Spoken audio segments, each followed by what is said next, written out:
37 gang, fuck Collett. I was having an online dispute with Choco Digestive. She's fucking dead, you cunt. It would literally take me, like I said, you'd count to 5. I'd say, watch my left hand. That'd be it. It'd be over. Fucking paid what, 20 grand a year to be a fucking knobhead? You son of a bitch! I just want to make a brief video apologising to the people at Kiwi Farms. How about the inverted happens with PA from this fucking second answer? 37 Asset. The highest probability is that they are all feds who are conducting demoralization operations in here. Dead on arrival for whatever the fuck it's called. She is a fucking dirty boss-side fat bitch, you know. She's not fair. You know what not even once means? It means not even once. Never.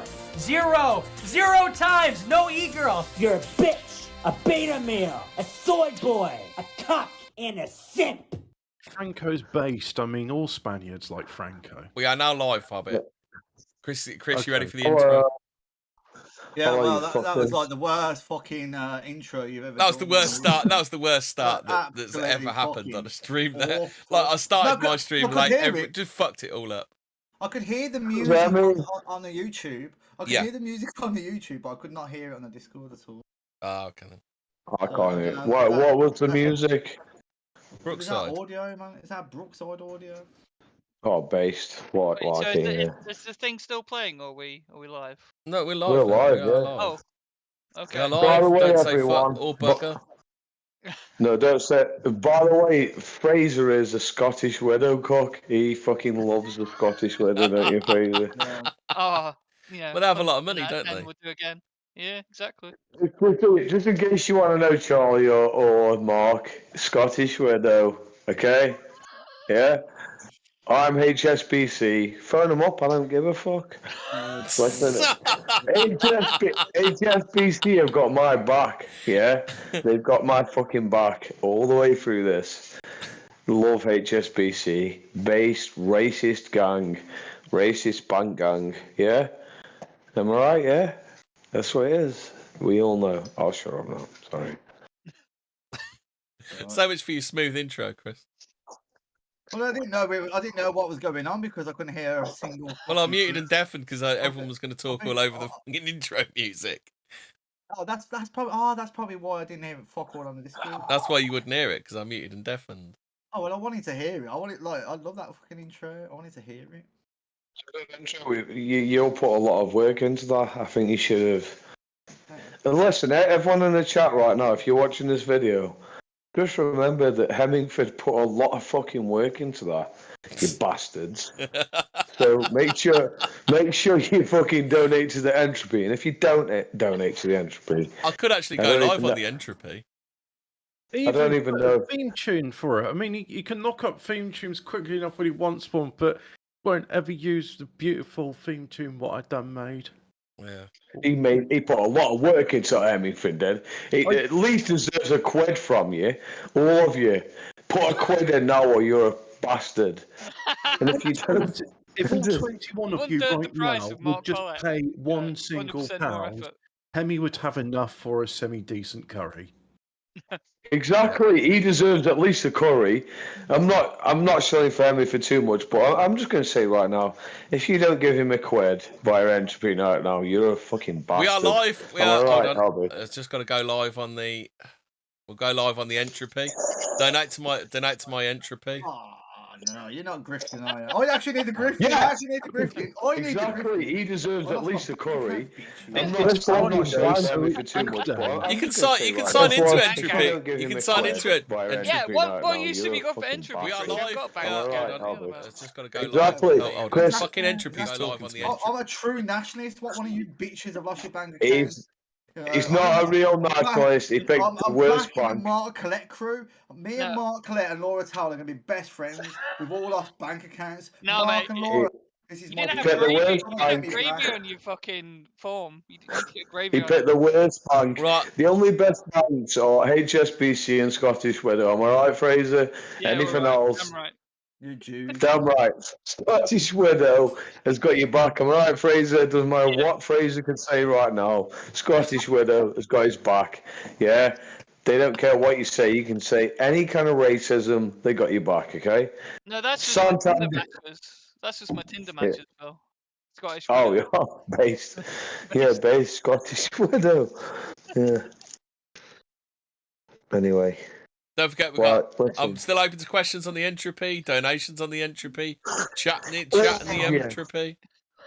All of you got to donate now. If you don't donate, you're a fucking loser. We are now the Keno Casino, open to donations. Donate £5 right now. As Mark Collett would say, it's only the cost. It's only the cost of a burger or a coffee. Well, we've only been going 5.5 minutes. We've still got another 4.5 minutes of begging to do, as per your average episode of PWR. Oh well, I want to go the sympathy vote, guys. Content we all come up with. You put $1 in the box, or you get the hose. Give me money now. Give us all money now, you fucks. Listen, Hemi has worked fucking hard all this week. Yeah, he made a theme tune. He wrote the theme tune. Sung the theme tune. Yeah, sung the theme tune. You fuckers think you can listen to this for free? This isn't free. You fucking pricks. Hemi deserves at least 20 quid. Free. Fucking hell, yeah. Just remember, if you're listening to this, you have entered into a contract with us. There's no lemons on DLive TV / patriotic talk. What the fuck's going on with you people? No lemons at all. It's lemonless. There's a lemon drought going on DLive at the minute. Chris hasn't even got a bank. That's why you've got to get him £200 right now. He needs lemons. Santander can't take his lemons from him. Have we got any Jewish trannies in the house? Can they give us some? Yeah, get the Jewish trannies right now. Trish. We love you. Trish, we'll save the white race. We'll save the white race, but only if you give us money, Trish. That's the only way we can do it. Look, it's very simple. So if you give him money, you're saving at least one member of the white race. Don't forget Hobbit's charity, microphones and chairs for racists. Do we get to pick who we save? Do we get to pick who we save? Is it like adopt a child? Like adopt a kid. Oh, how are the levels? Has anyone checked the levels? Am I like fucking super hot again, like I was last week? Well, you don't sound super hot, but I'm listening to you on Discord. Yeah. Yeah, that's the Griff section. Anti-Semitic Zionist. I'll read this out, even though he hasn't given us any money. He said, and that's the Griff section done. Oh wait, no, it's not. Right, listen, Anti-Semitic Zionists. We're not going to listen to your fucking shit unless you pay money. What the fuck? Fucking what the fuck? Hemingford. Damien's just give me 37 quid. What the fuck? What the fuck? Based? Damien's give us $37 US. He'd like to say, fuck Mark Collett, Vinnie Sullivan, and Charlie Big Potatoes. This is what I'm about. We're real nationalists. Damien's real nationalist. Yeah. You other fuckers, you faggots who bend, donate. 37 quid. Yeah. Fucking lad. What a lad.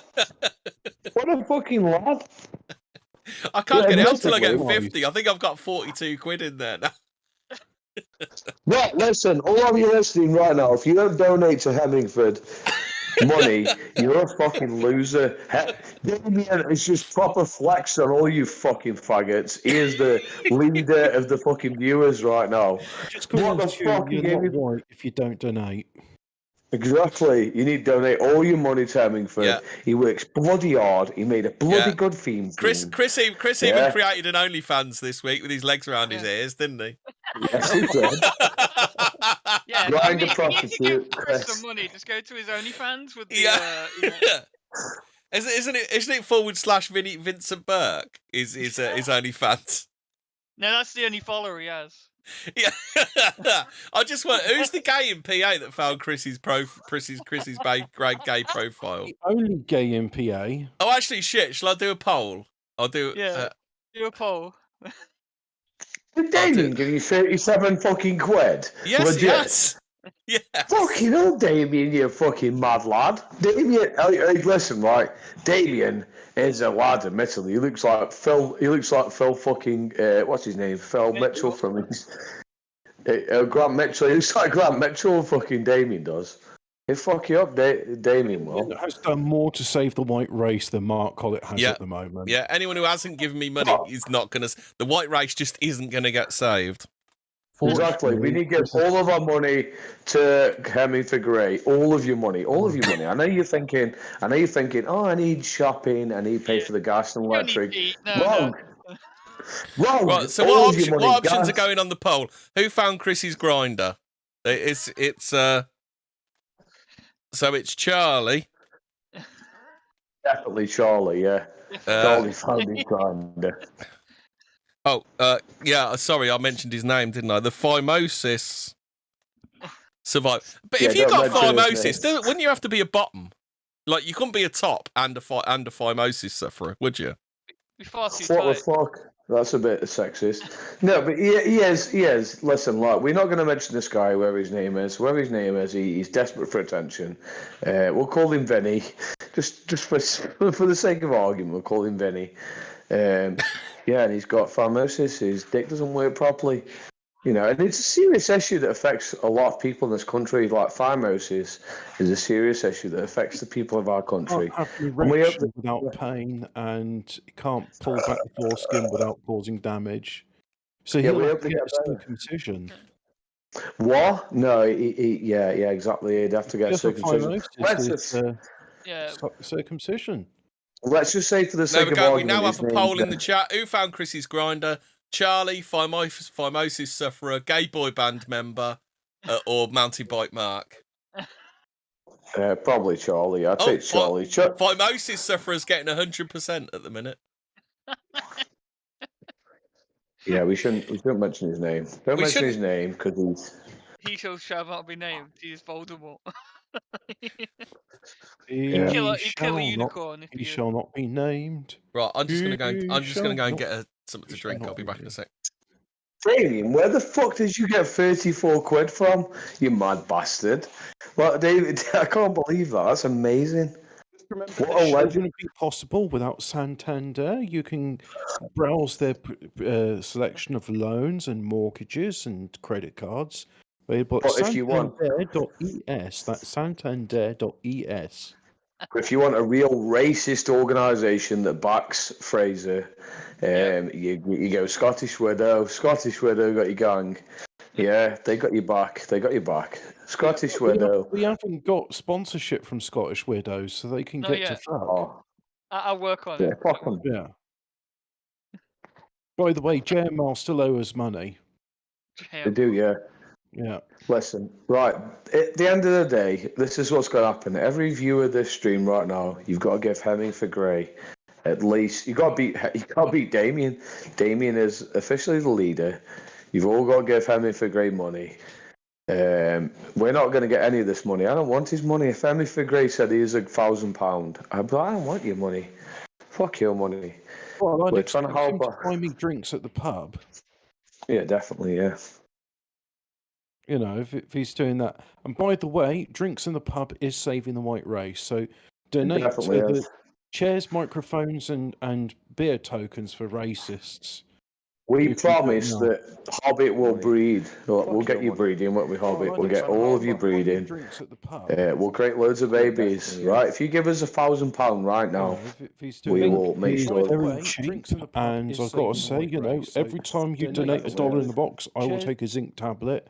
And I will coom enough to, like, repopulate all of Ukraine single-handedly. No, fuck Ukraine. Don't fucking populate Ukraine. It's not a real place. It's not a real country. I'm going to turn it into a real country full of half Anglos. Okay, I'm alright with that. That's fair enough. Yeah, that's okay. They can be shopkeepers for the Russians. Yeah, I'm alright with that. Listen. I've got the flying pickets on in my head. Hello, Toppy. Do. Whilst I'm speaking to you, I'm listening to Everlasting Love. That's who we should populate Ukraine with, top cats. Because all of Ukraine with top cats. Top cats in entropy. Top cats in entropy at the minute. Don't forget to like and subscribe. Don't forget to hit that notification bell. Give Herman Figray £40, all of you. If you don't give £40 each, you're all betas. You're all betas. See, the thing is, I'm not even benefiting from this. Agent Smith thinks Chrissy's ex tipped someone off about his Grindr account. Who, Charlie? That's his ex, isn't it? Fucking. Charlie's his ex. Hi. Had an open relationship with Charlie. Wish I knew how to quit you, Hemi. I'm gonna make you a faggot. Put that on, Emmy. The way, what's he say? He says, "I'm gonna show you how much of a faggot you are." Really. Do you want that one? Do you?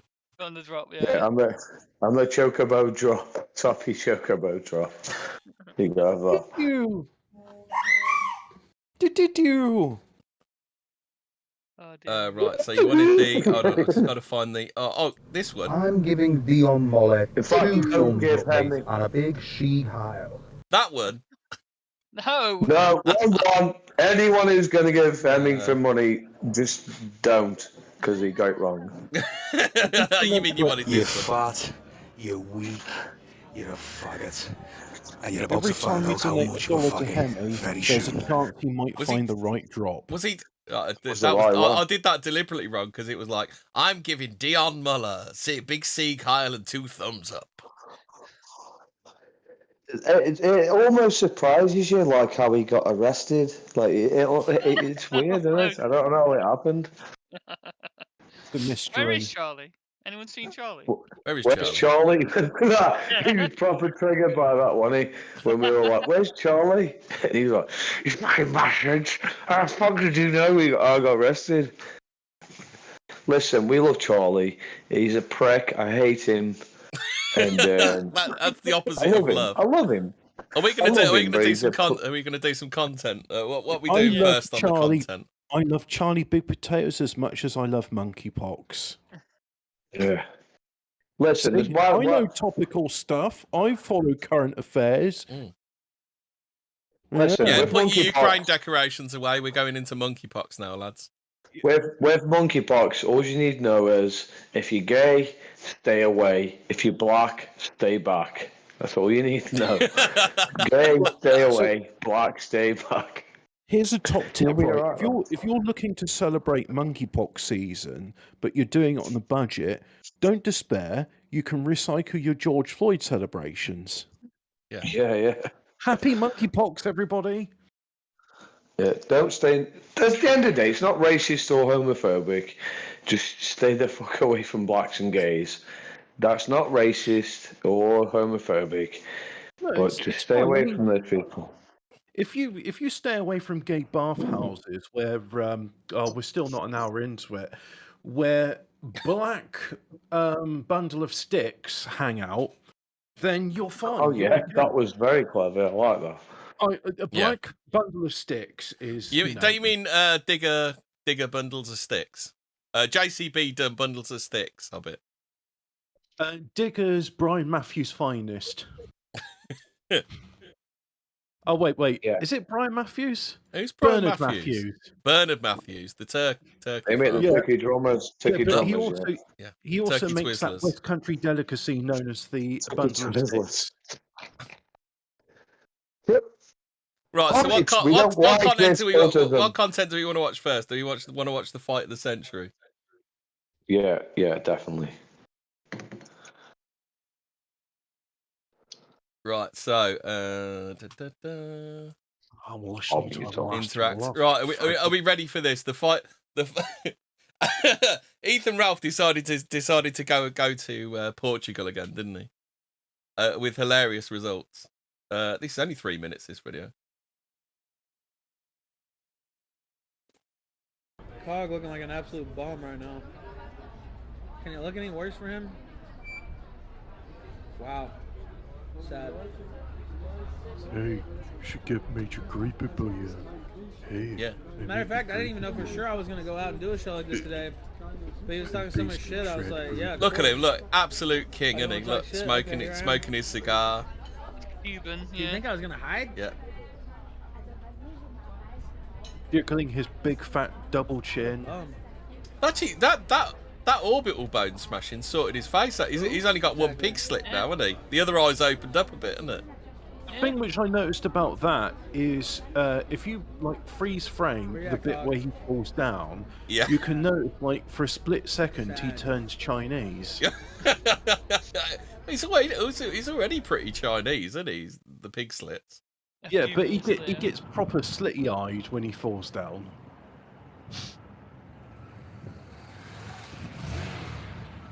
Let's just say that.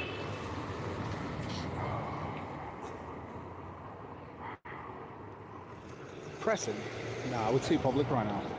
Too public. Hey, Dick, how you doing? Hey, what's up, bitch? What are you doing, bitch? Bitch. Just anyone shout out, pause it when they want to see a nice bit of ass crack there. Crack there, yeah. Fucking do fucking cunt.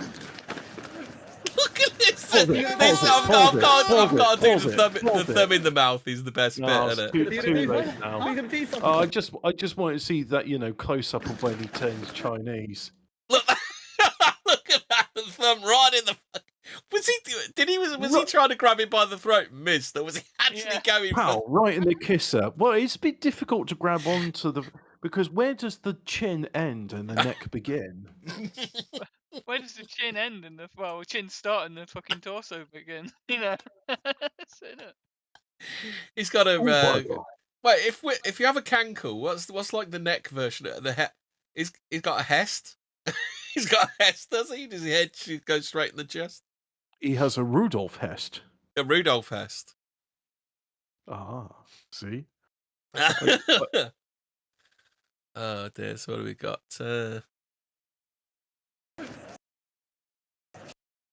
Can you do like? Can you do slow it down?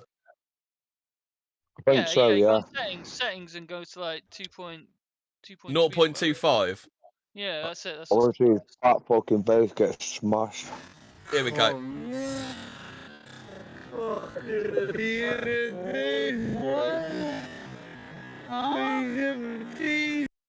look at that! Look, he fucking what's it? He like touches his face and then like he lines it up for the punch, doesn't he?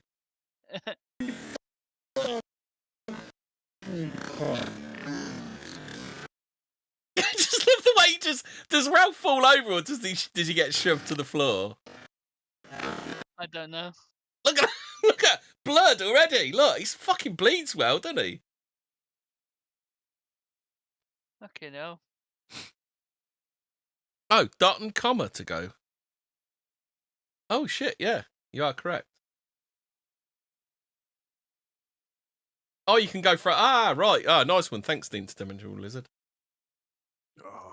Look into his big fat eyes. Well, let's go back a bit. Look, there he is. Get you, fucker. Get you, fucker. I'm a hollering. Look, just gouges him in the fucking. Han Solo. Are you sure? It looks like his thumb's being eaten by his face. You know? He's Ralph the Thing. He's Ralph the Thing. Yeah, he's been absorbed into. Yeah. Ralph's the Thing. He just sucked his arm in. Look, there it is. Nice 3 chins. Yeah. Wallop. Wish I had 3 chins.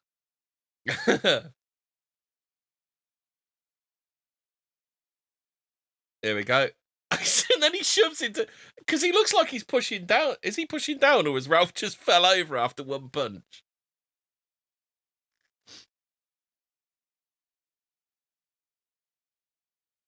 So, which is the Chinese bit, Hobbit? Oh, it's somewhere amongst it. But look, I mean, that's not close, blood, is it? I think that's a Nike logo, isn't it? That's ketchup. That's his Nike logo and ketchup. Yeah. That's a Nike logo. Yeah. That's a nice shirt he's got on there, isn't it? Oh, here we go. He's getting. Actually, he pulls his t-shirt up. Look. Oh, a shirt lifter. Here we go. Straight in with Ethan's face.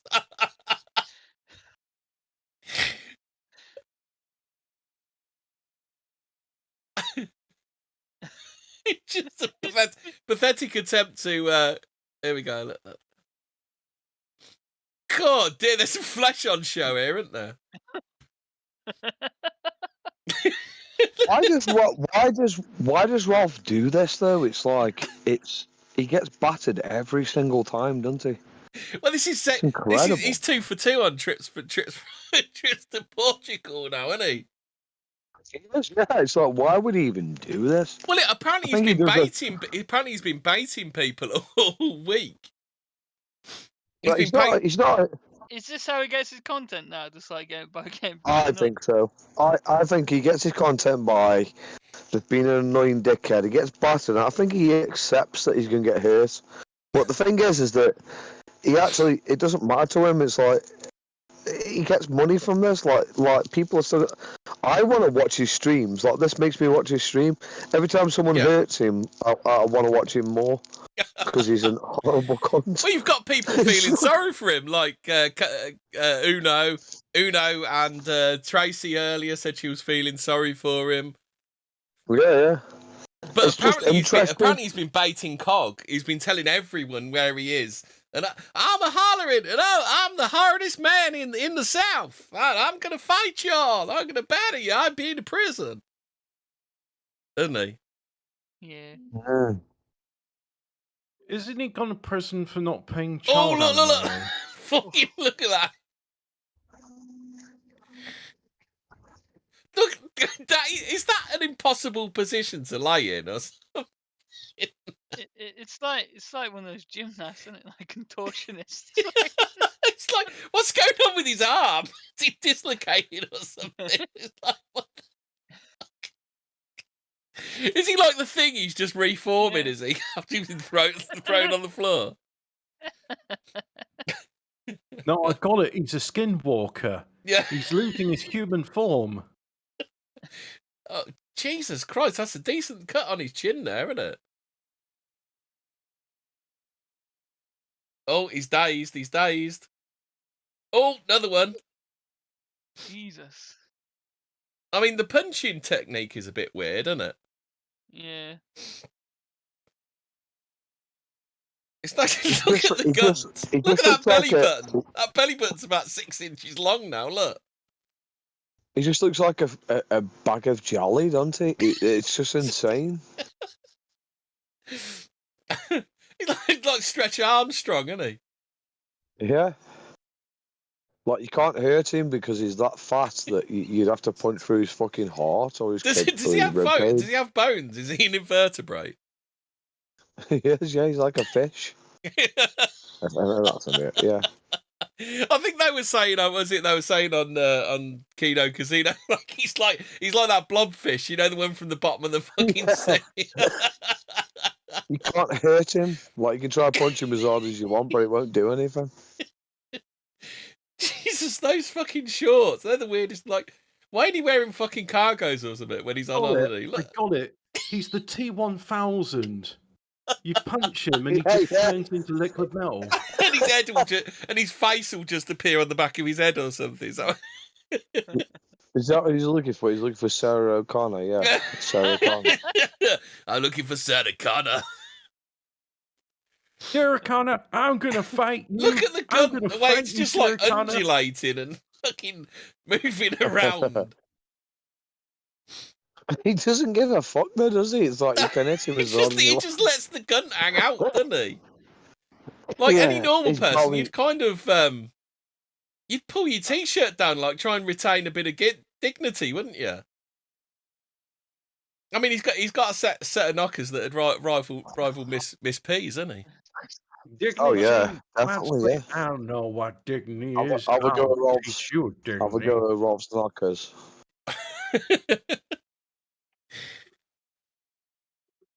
Look at my base Zionist knockers.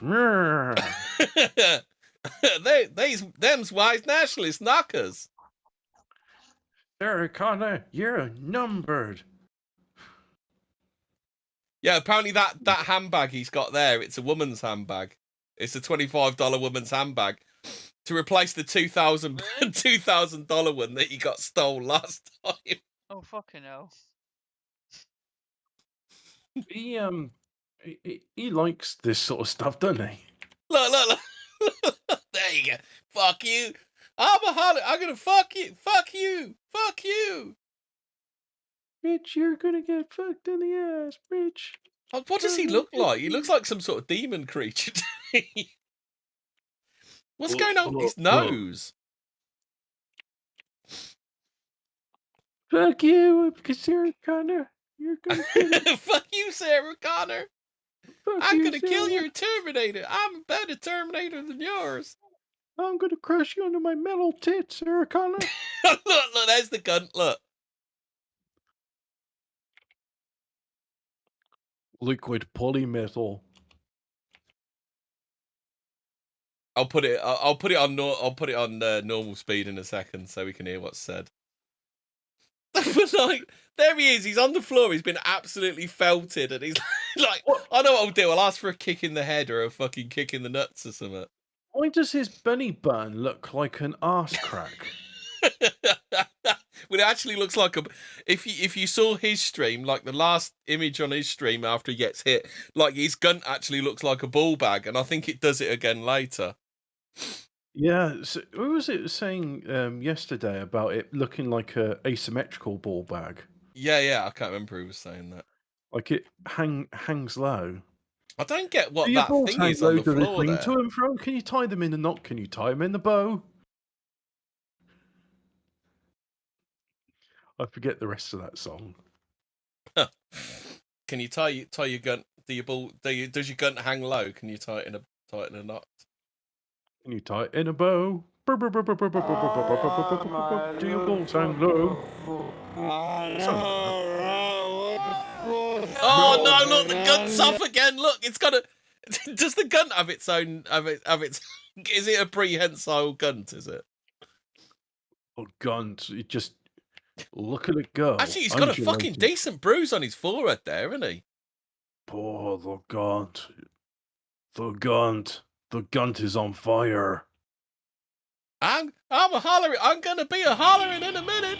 Oh no! Like Ethan's ass crack. Do you want to see the? He's very pale, isn't he? Look, like the back gunts. There's the rear gunts.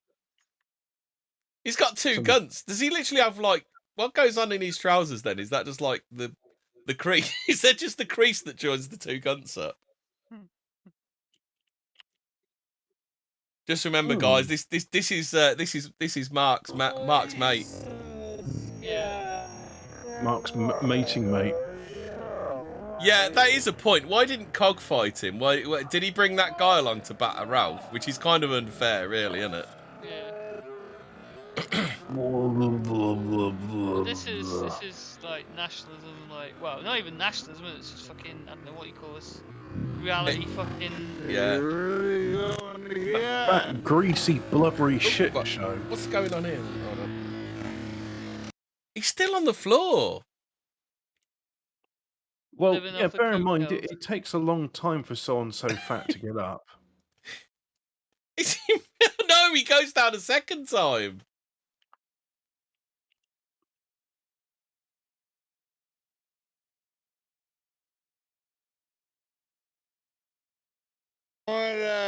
So he gets up. Oh, why can't they? This is like the Battle of Sevenoaks all over again, isn't it?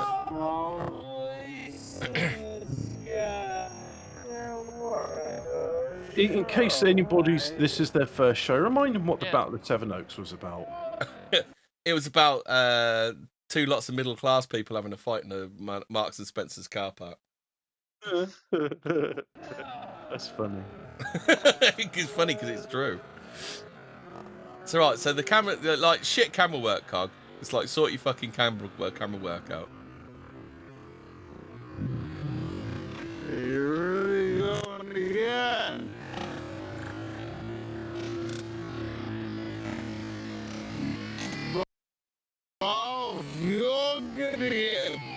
Wolf's gonna Good. get Jabba de Wadawanga. It's fucking hell. Look Look at him. Look how little. How do his legs not snap? Like carrying all that guns around. Can you imagine him skateboarding and then losing his footing? You would see bones sticking out. I'm sorry to be grim about it, but there's only so much those bones can really accommodate. Yeah. I doubt he gets a lot of calcium because I think he drinks a bottle of Maker's. Well, he used to drink a bottle of Maker's Mark a night, didn't he?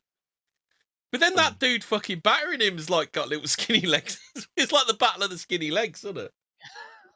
Skinny legs. They're like reverse Tyrannosaurus Rexes, aren't they? Oh, look at his dirty hands. Look how dirty his hands are. Fucking hell. He's like, no more. You're still going to carry on sticking your fingers up at him, Ralph. That gunt, look at it. Look at the gut. Have you ever seen anyone that looks so weird? That's a huge gunt. That's a very big gunt. For you. For you. It would be very painful for you. I think Ian in the general if you want to drag him in. Guys, you want to drag him back in? I think so. You're live, Ian. Don't say fuck or bugger. At least not for another. Oh, I don't know what the time is. United forever in friendship and labour. Willy, bum bum bum, Willy. What do you think to what you've seen so far of the gunt fight? Absolutely. Look at and for fuck's sake, pull your t-shirt down, man. Sorry, mate. What'd you say? Yes, for it, you got it, mate. To be fair, personally, what I would do, I would definitely take his shirt off and just let him walk around Portugal with a gun hanging out for everyone to see. It's the absolute disgrace of a man. Makes you sick. I mean, I've got a bit of a gunt, and like I think I'm actually healthier than Ralph, and I've got about 10 years on him. Yeah, but you don't drink like a mad bastard, not like him. And obviously he doesn't get any sunlight either, does he? I mean, how can you live in the south and be that white? I don't go outside. That's well, them people make fun of me. They make fun of me. Well, I'm the biggest There fighter you go, in you the fat Europe. That gun can only be a thing through like being obese, anorexic, obese, anorexic, like constant fucking weight. Yeah. I think it was when he was in. Oh, he's up. Look at the guns. Look at it. Looks like a fucking ass crack. Oh. Jesus. I'm actually getting like slapped with that. Oh my god. Fucking Faith Rickers was riding that, weren't she?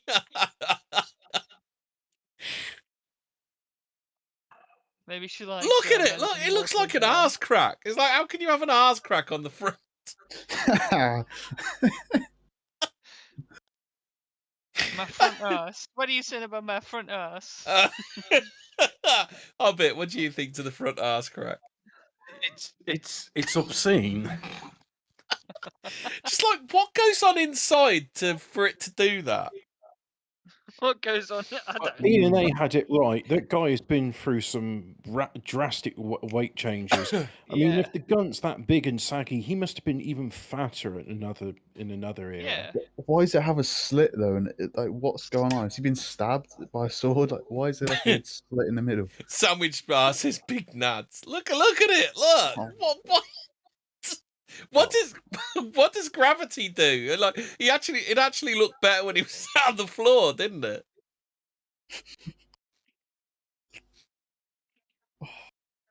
Oh fucking hell! He's getting battered again.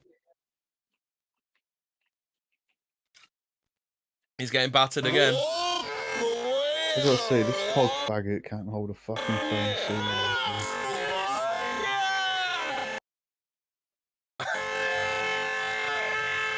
I'm watching a replay, not live. I'm gonna go. Oh, you're not watching live. Right, I'll put the playback speed back to normal, and I'll knock it back a bit. I was watching on the stream. Fuck it. Where's Chris? I thought Chris was going to be on tonight's show. Where's Chris gone? Oh, where's Chris? I wanted to talk to Chris and say all right, I'll do. Oh no, I need to go back a bit further than that, don't I? Right, so here we go. It is the whole thing in full speed. We're too public right now. Too public right now. Not too public for Ralph, are we? Get the fucking... Fuck you, prick. You piece of shit. There's a lot of flesh on show, isn't there? What are you gonna do, fucking cunt? It's just the thumb in the mouth makes it. Right before you were a little dickhead. You fat little gun shit. Yeah, that's right, bleeding. Look at you. Fuck you, bitch. Fat little dickhead. Fuck you, bitch. Fat little gun shit. He calls him a gun shit. Wait, is that slit in the stomach a massive belly button? What is that? Yeah. I don't know. It's like whatever it is. It's like inside. It's like held up, isn't it, by something inside, isn't it? I know, right? What the fuck's going on? Indeed. It's like looking at Ricky Berwick, man. It's just gross. What's going on with that? Fat Ricky Berwick. To be fair, I think Ricky Berwick would put on a better showing in a fight. You're really going again? He's on the deck again. Look. You smell like a sack of shit.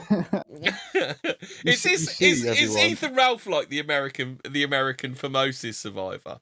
Like he goes around starting shit with anyone. I think this is what happened with a Formosus survivor. He'd be laying on the floor looking confused, wouldn't he? When someone gets hold of him. I called you shrimp. You should have backed down. I'm a hollering. Don't turn your fat cunt. Why are you square? Don't turn your fat cunt. You hear him like police! I call the police. You know the Formosus survivor would absolutely do that if you battered him. I can't kill up. Prick. We're walking away. Now fuck off. Fuck you, bitch. Fuck you, we're walking away. Look, like the bloke's battered him. He's got blood fucking pissing out of him. He's been sat on the floor, gun hanging out, and he's still going, "Fuck you, bitch! Fuck you, bitch!" I respect him for that. He's not backing down. He's not backing down. He's been battered though, isn't he? It's like time to scuttle off, isn't it? Walk away or I'll have you. Walk away or I'll have you. You won't have him. To be fair, Cog is a fucking faggot in this, isn't he? Yeah. He's a little bitch. He got his mate to do it. His Chad mate. No. Apparently the dude does MMA, doesn't he, or something? I thought I heard. I doubt it. Look at his stomach. Yeah. And his It's almost big he as definitely Ralph's, skips leg day, doesn't he? Walk away. Walk away, you fuck. To be fair, I don't think either of them really come out of this very well, do they? I mean, Ralph. Look at that path and road. It was all like perfectly smooth until the gun fell on it. It's all fucking crap. Oh no, big bitch! Hey, bitch, I'll tell you what it is, bitch. Fuck it, we'll leave. Oh, you're gonna follow? It's like, why are you following Ralph? It's just let him go. Let him go. Let it go, Ralph. I ain't done. I want some more. I want more. I want to go down a third time. I'm a hollering. I'll video it, Ralph. Go for it. Bitch, I bet you can't beat me a third time, bitch. What was it someone said about Ralph? Said, laying on the floor, stomach protruding. Very disrespectful. Very disrespectful. You come at me first. It's on my fucking camera, you retard. He's talking me around. Come on, get in front. Come on, you got to do something, Cog. You're looking like a faggot. I've got to say, Cog doesn't look well in this, does he? Like hiding behind his big mate. No, come on. He stalked him for a while. I mean, it's like, what do you think is gonna happen? To be fair, Cog. I mean, I don't care how fucking like weedy Cog is. Cog should be able to take Ralph, shouldn't he? But that's the thing. Cog's a pussy and Ralph's a faggot, but you know, it's good to see Ralph getting battered, but still. Yeah. We're literally stood around the corner, you fucking pussy, Shut up. No, that's not true. Yeah. Listen to. Who is that woman? Is that woman something to do with Ralph, is she? Or? Fuck you, bitch. Dan. Fuck you, bitch. Go on. Fuck you, bitch. Was he talking to the woman or was he talking to Cog? You bitch. Dan. Mate, the locals must be like, what the fuck's going on? It's like, Oh no, there's another scuffle. Here we go. we got another scuffle. What's going on here? Let's have a look. Bit more flesh on show. He could have done so much. He could have like fucking Ric Flair like wooed him right there, nuts right there. But no, he didn't do anything. He just fucking backed off like a pussy. But Ralph did, like PPP said, like Ralph didn't even try to punch the bloke in the nuts or fucking bite his ankles, anything. Like Ralph should have done something, shouldn't he? Do you think you're like too scared to do it? Like I don't know. Like, maybe. Yeah, but he's already been battered. The bloke's like, oh, well, you know, the bloke's going to punch you in the head. It's like, what are you? You know, the thing, though, it's like, what's this guy just gave up or something, even though he had the opportunity to really fuck him over. Yeah, right in the nuts. As Interdimensional said, everyone involved is a cunt. It's probably a fair shout. It's probably a fair shout. I think Cog comes out of this doesn't look very well, does he? You know that journalist from that Channel 4 fucking document? He's that guy. He's like, yeah, you think you look cool like infiltrating, but you're the biggest faggot there is in the whole fucking thing. Man. Yeah, I think that. I mean, originally I was like, yeah, Ralph's been battered. It's all funny, but I've watched this and it's like it doesn't look that good for Cog. I've got Ralph's Cozy TV. I mean, we could have a flick through that to see what Ralph's done to deserve this. Is that the streaming service hosted by Nicholas Fuentes? Nicholas J. Catboy Fuentes. Nicholas J. It's not gay if they look like a girl Fuentes. Yeah. Yeah. Nicholas, I'm still not as gay as Richard Spencer Fuentes. The anti-Semitic Zionist says Portuguese women came out all right. IDL. Does anyone know what IDL means? Bit harsh. Yeah. I mean, to be fair on that Portuguese woman, she's like trying to stand up for him, isn't she? Oh shit! Do you want to go through the Ethan Ralph explodes at Chrissy Mayer? Introducing Magic Eraser. Magic Eraser. Oh god, how far in is it? Ah, fuck. I've gone past it now anyway. Ah, fuck. Oh, I need to stop this. Fuck is that song? Oh, it's that fucking thingy music, isn't it? Oh, IDL is Interdimensional Lizard. Oh, yeah, I'll get it now. Yeah. I thought it was some internet speak. What do we got? Do you want to have a look at Ralph's Cozy TV? It's cozy. It's cozy. It's cozy because it's really cozy, yeah. So right, so let's find the cozy. Cozy TV stream. We'll see what Ralph done to deserve this. Right, so I think there's going to be another one. I swear, there's going to be one more fight like that going to happen. He's in there for 2 weeks, isn't he? He's got another 2 weeks, yeah. Why would he go back? Why? The eternal question, isn't it? I wonder if you can see this. We'll see. Oh shit! Can you even? Can't see which mod that is. I can't. Megazuna, what's up, brother? God, this thing is. This is the Geronimos Monastery. I've put it in the. I'm gonna have to do it from. Yeah. I'm gonna have to do it through the browser, because you can't pause it. You can't do anything with it. Oh god, really? Shit. Oh, you got to sign in, haven't you? I have to use this bullshit selfie stick, so it's probably gonna be a little bit more shaky than usual. Cozy TV wants your Telegram. What the fuck? Let's see. Yeah. Actually, let me set this down for a sec. How long is this thing? The only thing is, give me a Telegram. This thing is shitty as fuck, but it'll work. Well, as you a got to tripod. hide. It's Cozy TV. Which the other one wouldn't. So It's I might just actually cozy, add it to the though. repertoire for Lisbon. You really want to give Nicholas J. Fuentes your details? No, I don't. This is gay. no. This is shit. You can't pause it or nothing. You can't pause it. All you can do is start the stream again. Okay. That's a bit weird. Well, I mean, I guess it's not as if it's a fed honey pot. and fucking doing reactions. It's almost if it's a fair. It's almost as if they want you to watch the whole thing, and that's how they gain viewers. Yeah.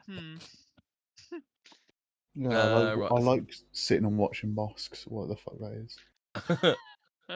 What is that? Right, let's have a look at this. See if you can. Oh, that's it. It's okay. I can do it on the. I can do it through the browser. Yeah, you have to do it through a browser. You can't do it through the what's it browser? Right. So let's have a look at the cozy stream then. Right, pop this up. We'll see. So there he is looking at a church. I think it's near the end, isn't it? Fucking hell, this buffering is ridiculous.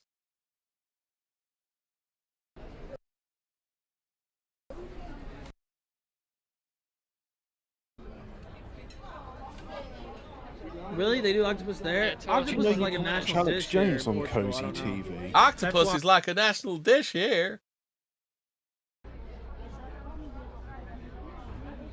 What a sad figure. Can of whoop ass is national dish. Why did he even come to Portugal? Why did he like Portugal so much? He got battered last time he was there. Oh, there it is. I think we need to watch a bit more, don't we? Need to do. It's that way, right? Rua Augusta is that way, right? Yeah, you can go straight here to the end. Turn right, up to the end. He's having a wander around. Let's see if we have. Not quite yet. Ah, this is getting close, isn't it? Yeah, he's. What is it? There's 6 minutes left of Ralph's stream. You just want to do the dun dun dun dun dun dun dun. Pretty sure. A Warski vacation is moving from the couch to the futon. Here we are. This looks like it. This looks like it. What's up, bitch?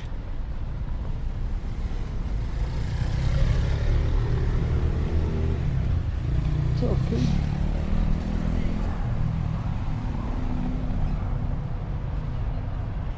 There are fucking tuk-tuks in Portugal. Oh yeah. That's where that's the fucking Jesus Christ there, eh? Yeah, this is where he's sitting leaning against the wall around the corner.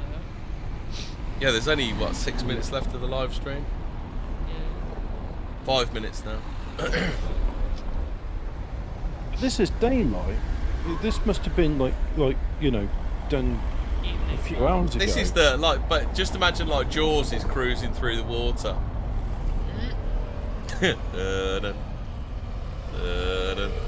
Because it's before they cross the road, isn't it? That's where he sees him, isn't it? When he crosses the road. No, I think he's here. It's like right here. That's what I mean. Before they cross the road, isn't it? Yeah. It's at the lights, isn't it, where it all starts? He'll go around the corner in a second, like. There he is! There he is! There he is, Jaws! Yeah. Fucking God unknown bloke. he's Cog Spotter, isn't he? Oh, you just saw Cog look round the corner and go back. Yeah. Hey, what's up, Yeah. bitch? Here he is, Hey, here he what's is. up, bitch? What are you doing, bitch? Fuck out of my face. Fuck him. Look! Oh, That's the last image. Fuck, man. It's like someone stapled his stomach. Massive stapler. Oh, what fucking time frame is that?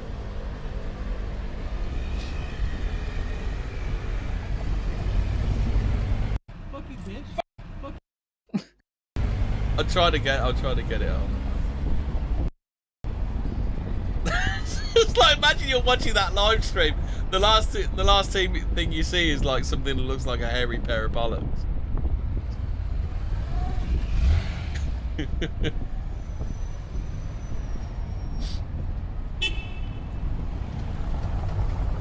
Has anyone got any timestamps for the Ralph reactions?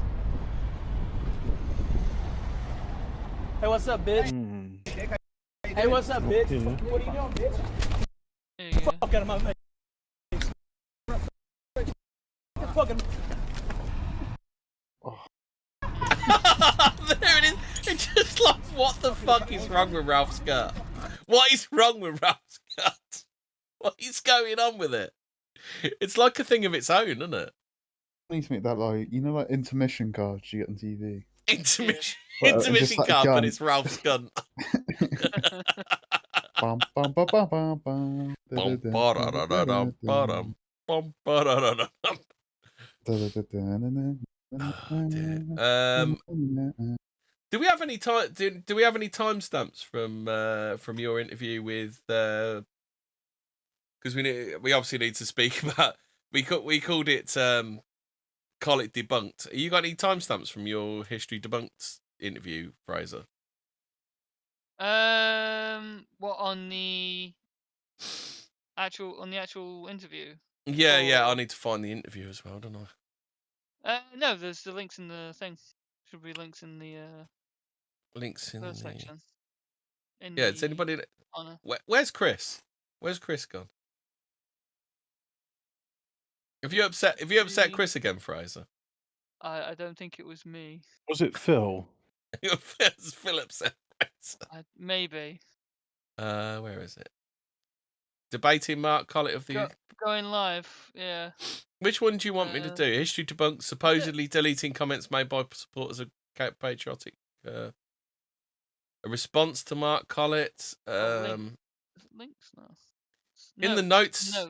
In notes, in the all there notes, is History Debunked videos about Mark yeah, Collett. Yeah, response to History Debunked and Simon Webb. That's the Mark Collett one.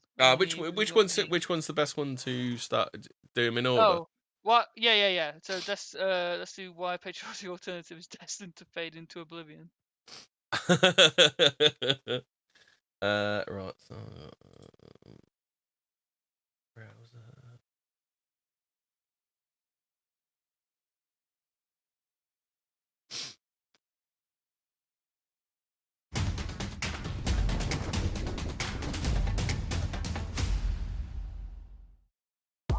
Flicks it the easy way with Flixbus. Book now. Yeah, man. Yeah. Hello again. Some comments on this channel have been urging us to support a political group called the Patriotic Alternative, which is determined firstly to draw... Just to clarify, Patriotic Alternative is an alternative to patriotism. That's why it was so named. Fact. An alternative to British nationalism. Yeah, alternative to just about anything. Will be a minority in Britain within 40 years. And secondly, to take firm action immediately to prevent this state of affairs from arising. What? Ty Davis wants to know... Hold on a sec. Ty Davis wants to know... I mean, I shouldn't really read this out because he hasn't donated. What a disgusting person he is. Ty Davis wants to know, was Marco Colletti sickened by the public street attack on a fellow nationalist? Yes. Yeah. That fucking... I think even I am, to be honest. Like, it's like it's taken a couple of days for it to... I think that's why it's sometimes better to talk about this stuff after a couple of days, because then you sink in, you get to think about it, you watch it again, you have some different feelings. Like the immediate thing is like, that's really funny, Ralph's got battered. But the second thing is like, it's supposed to be Cog and Ralph. Like Cog should have been able to take Ralph, shouldn't he? Yeah, what's sicking me the most is that guy has to fucking live with his thumb being in his mouth, forever. Oh God. I bet he didn't watch that as well. He probably snacked on a kebab with like greasy junk. He'll just watch the thing. He'll just watch the thing, and he'll go, "I thought that, weren't he?" Winston Smith. If you want a vision of the future, imagine a fat gun descending forever. Your thumb in the gun's mouth forever. I think he tried to do like a Samoan spike. It missed and hit his fucking mouth. What's the Samoan spike? Is that thumb in the eye, is it? You reckon he went for a thumb in the eye? No, you know that wrestler called Umaga, Samoan guy. He used to like he does his thumb and you got a thumb their throat and it fucking hurts. Oh fuck! The only thumbing I remember is that Argentinian rugby player who stick his thumb in rugby players' asses in the scrum. Yeah, I was just going to say the only thumb I know is Ethan Ralph's in that girl's bum. Oh. Yeah, Ethan Ralph is a disgusting man. Yeah. It's like the only way that if there's any karma in the universe, it will be that bloke's had his thumb in his own ass before he stuck it in Ralph's mouth. It didn't sound like it didn't look like he bit down on it. So either he has like cocksucking experience, or he has no teeth, back teeth. Or anything. I mean, he didn't bite down on it. But he just kind of rammed it down the side of his teeth, didn't he? I think that's what it was, wasn't it? Yep. Oh dear, right. Okay. Let's get to... let's get back on with this. Britain has been dedicated to halting immigration. Oswald Mosley's union movement fought for a seat in London on this issue in the 1950s. Oh yeah, Uno wants us to know that this man is 90% Irish. You know, does that change your opinions of him? Yeah. I mean, no offense, Webb, you kind of look creepy as fuck. The best that any anti-immigration candidate has managed to get since the end of the Second World War. It was just about matched by the National Front in the two elections, general elections held in 1974, when candidates got about 8%, both at Tottenham and Wood Green in the London Borough of Haringey. The National Front fought many seats that year on an explicitly anti-immigration platform, and overall they got about 5% of the vote. Who is this bloke then? History Debunked. We had proportional representation in this. Why is that then? This might have equated to 30 National Front MPs. There's a thought. Oh, hello there. My name's History The Debunked. British National Party did fairly well at times in local elections. Hold on. People are asking questions about the about the finger in the ass. I've just found out that there is more than one rugby player that's been done for sticking fingers in people's asses. Yeah, didn't Andre the Giant? Wasn't that like one of his signature moves? You get them on the floor. And then I stuck my thumb in his ass, like what, like in South Park. Yeah, the one I was thinking of, his name John Hupawati. He's a Tongan. Where is it? On field indecent assaults. 2001. During a 2001 game with North Queensland Cowboys, Hopawate inserted fingers into 3 players' backsides and anuses. The first incident occurred during the 7th minute of play. The matter was referred to the Rugby League judiciary on the 28th of March. Hopawate was suspended for 12 weeks for what one commissioner described as disgusting, violent, offensive behaviour. Like, I don't know who had it worse there. Like the man. Like, can you imagine like going anywhere near a rugby player's arse? It's got to be one of the worst things on earth, doesn't it? He stuck his finger in it and then he licked it after. Hopawati claimed in front of a panel of judges that he was just trying to give all 3 players a wedgie with his fingers, denying he'd done anything wrong, and that he was a great believer in what happens on the field should stay there. Well, it's sexual assault, of course. For the 3 victims in the case, Cowboys players Glenn Morrison, Peter Jones, and Paul Bowman, all disagreed with Hopawati's reasoning. According to Jones, it wasn't a wedgie. That's when your pants are pulled up your ass. I think I know the difference between a wedgie and someone sticking their finger up my bum. While Bowman said he was disgusted and couldn't believe it, Hopawati was found guilty of unsportsmanlike interference.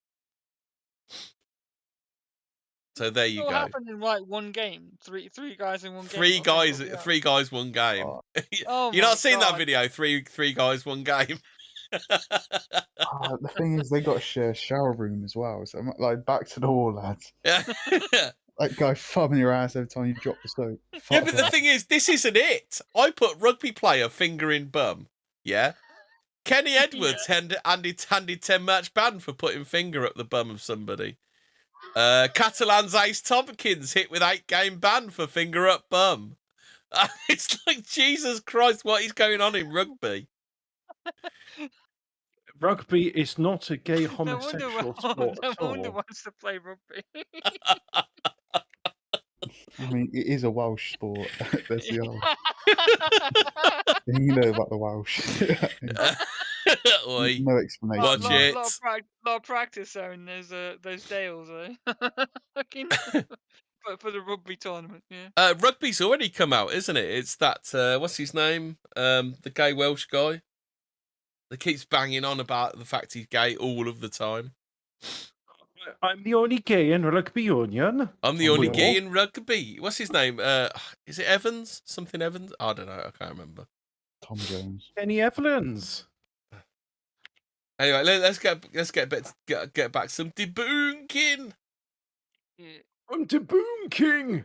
Getting a few councillors around in places like Epping Forest, but they didn't last. Since then, we've seen the English Defence League and English Democrats, and now the Patriotic Alliance. The truth is, people in Britain... He called them Patriotic Alliance. Did you see that? Parties of any hue, whether left or right. They will not vote for communists or those who are vociferous in their opposition to immigration. What they prefer is a simple choice between two political parties, neither of whom offer radical differences in their policies from each other.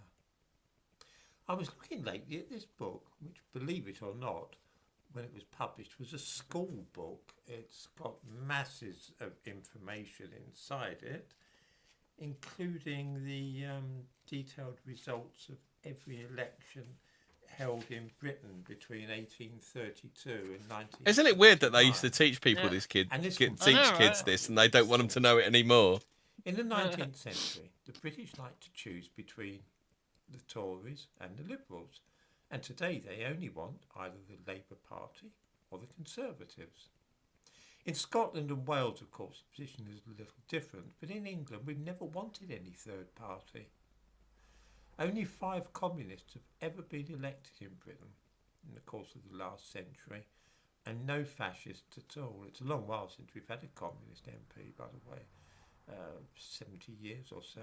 I don't know, a bit longer than that. When the Social Democrats, not quite that long. Like Derek Hatton was a communist. Everybody talked of breaking the mould of British politics, but that came to nothing. The Liberal revival in 2010 went the same way. There is something very reassuring to most people about the present political setup. There are not. I don't know. I wouldn't say people are reassured by the current political setup. Would you? It's what they know. Yeah, but I don't think people are reassured. People are looking for I believe people are looking for a way to vote themselves out of the current system. I mean, didn't Sargon once say that like people like the Eton kind of types being in control kind of thing, because it's like reassuring to that there's some upper crust, even if they despise them, that it's reassuring to them. You can the devil you know. despise. Yeah, exactly. That's it. I don't know, but the thing is, like a while ago, they used to offer you 2 valid politicians offering you different things, didn't you? But now they offer you one party that they offer you one party that got their shit together and one party that are an absolute joke that you would never vote for in a million years. Like, that's all they offer you now, don't they? They used to offer you 2 like viable options, but they had different ideas of getting to the same place. Or worst case scenario, you get one saying, "I think we should bring in 3 million. I think we should bring in 6 million." I think you need to store, like, you need to keep a couple of refugees under your bed near your bog. You need to pay every time. Well, you obviously, as you said, Hobbit, you obviously need to keep a Polish by your bog, don't you? Because you need it clean, don't you? Yaroslav is Polish for bog brush. I know Polish. You see, I've learnt a lot from associating with Poles, and just you walk past like a sewer and you see a head down there and say, "Hello, Yaroslav," and they say "Sukablet." Well, he's literally got Lav. It's literally got Lav in his name, hasn't he? Yeah, it's when they say "Sukablet," it's like, "How do you do? I am glad to be here in your country. unclogging the toilets. But more and more people are getting disillusioned with politics, which shows how like rubbish it's getting, isn't it? It is a bit. I don't think like even the normies aren't happy with the current paradigm. I don't hold by that opinion. Well, I mean, One yeah. thing I thought was interesting is not many people are talking about Davos. It seems to be the new Bilderberg group.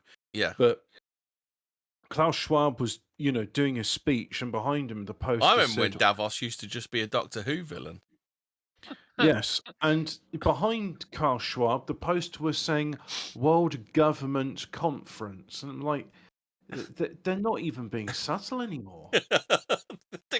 Literally, yeah. It's like it's they're talking about like the WHO thing. Is did that come out within like the past couple of weeks? Like yeah, you people don't really deserve to look after yourselves during a pandemic. We're the only people that know. We put the pandemic out there, so we're obviously the only people that would know how to fix the pandemic. I know you think you're a sovereign with like free will, but LOL, shut up, take this injection. Yeah, Uno's got a good point. He said the parties had ideas then. Now they play up to Twitter. I mean, what do you think the current like political cycle is? I mean, it runs in like 24 hours, doesn't it now? Like it's like a Sky News cycle, isn't it? I don't think they even plan in 5 years anymore. I think they plan in like what's the latest headline to come out.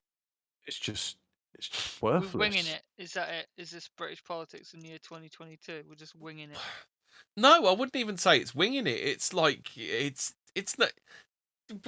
Winging it implies you're like on your way to something, but you don't really know how to get there, so you're just having a go. Yeah, but like what they're doing currently is they're literally only doing whatever will get them favourable headlines. It's like something worse than winging it. How do I get a million more people into the country? Yeah. What's the excuse for getting 1 million more people in the country? I know what we'll do. We'll get all the Ukrainians in. I think we should. I need to find that story. You know the dude where they took in a Ukrainian bird and the bloke ran off with her.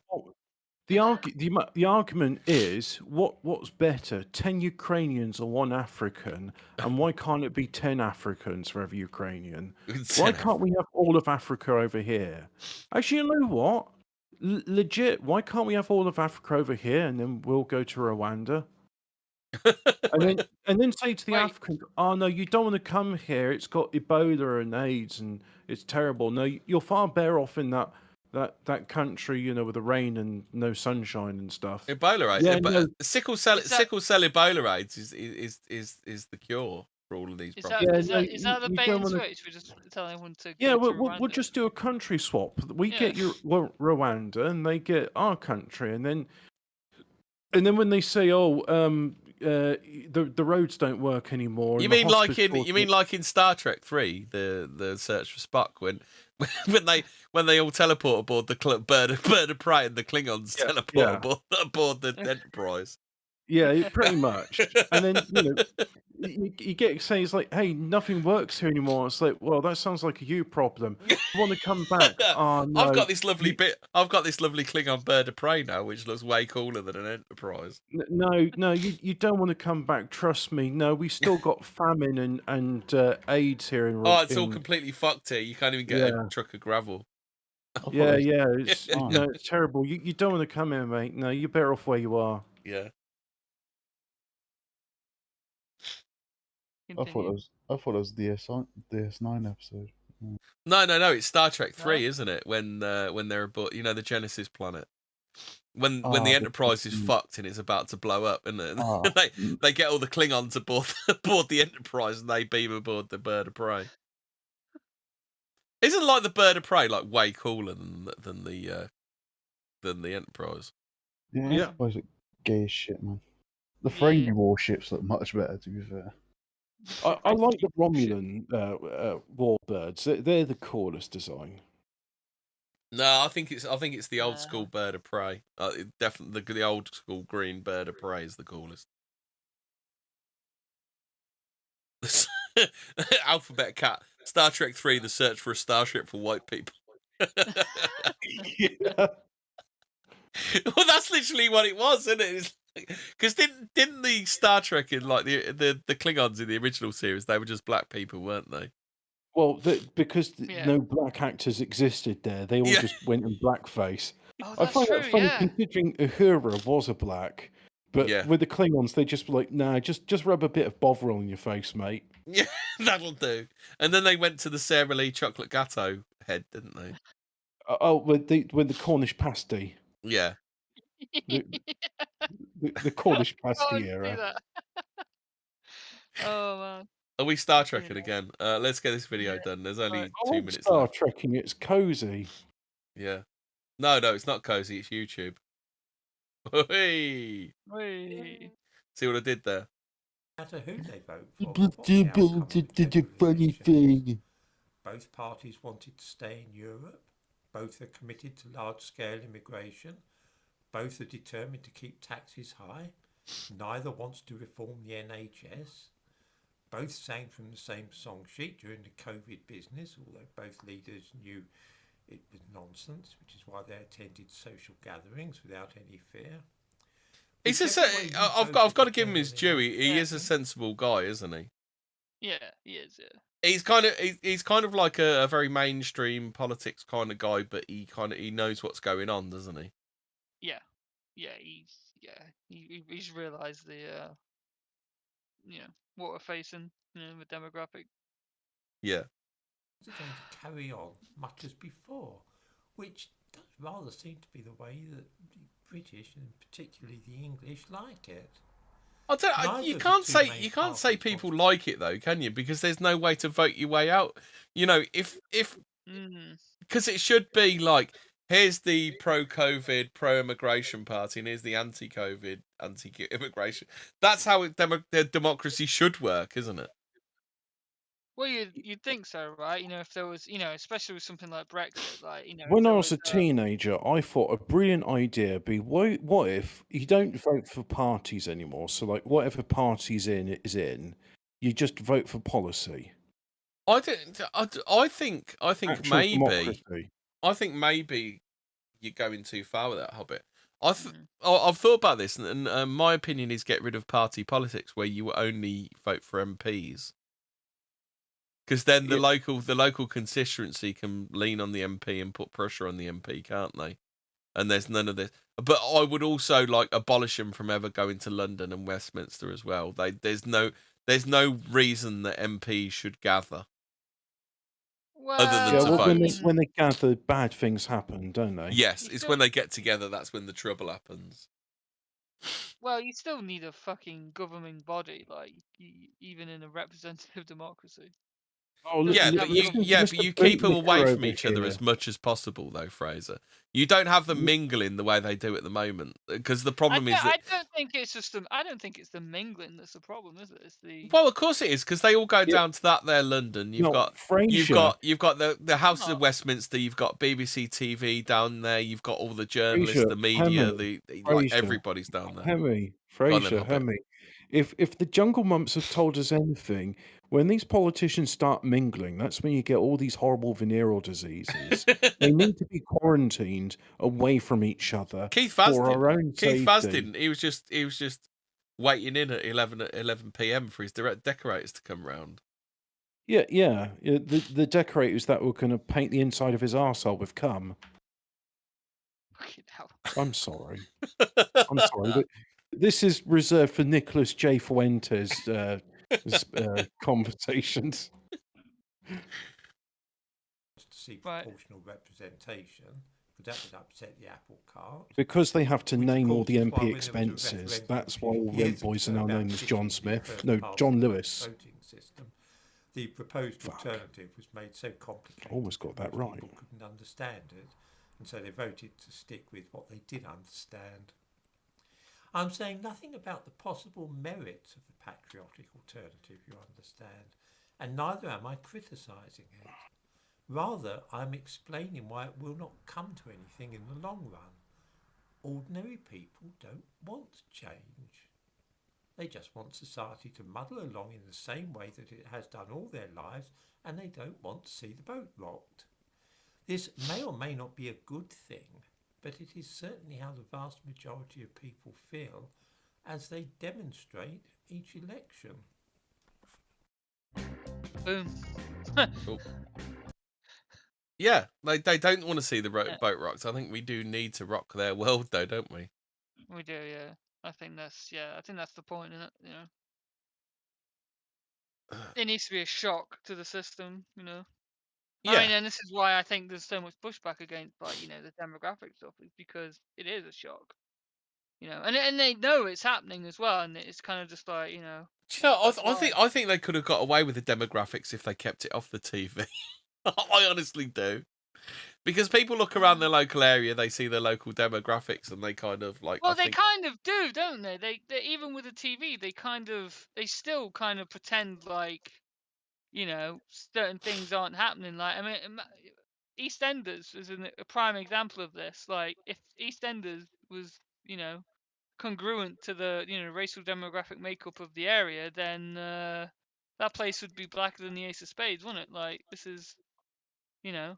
Yeah. More people, you know, staying indoors, going on the internet. Yeah, All like the Grant diversity Mitchell would have. shit. Are we doing Tyrone Collett's response Mitchell. to History Debunked? Yeah. We're doing that. Okay, then we'll do that. I'm Right. debunking. I'm debunking. I'm debunking the debunker. Well, this is I've it. been debunked. So what happened was, obviously they'd been pestering, like, the Collett, you know, fanboys and sycophants were obviously trying to, you know, pester this guy for a while, by the looks of it, to talk about, you know, PA, or get involved, you know, talk with Mark or Laura. And well, you know, they just went a bit too far, you know.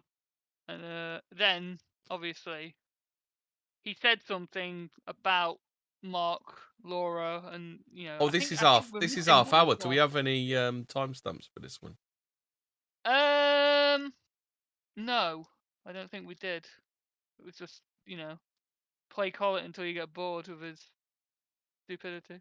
What the fuck? There's a fucking Metroid fucking book within sight. Oh, what? Where? Oh shit! Over the left-hand side, there's a fucking Metroid book. Is that Samus? Yeah. Yeah. She I don't know why that thing is in front. And then there's like a football trophy from when he was like 12 or something. Is that a bag of Laura Tyler's tea behind that thing as well? Yeah, it might be. I don't know what's in front of it though. No, that's his book. That's The Fall of Western Man, isn't it? That's his book, and then there's the Laura Tyler thing in the background. Oh my god! Imagine deliberately doing all that and then chucking a Metroid book. Oh no! No! He's got to plug his DeviantArt somehow. Yeah, Alphabet's cat says, but at the moment they're boiling the frog slowly. That's why they're getting away with it. That and the bread and circuses. Yeah, but they're fucking all of that up, aren't they?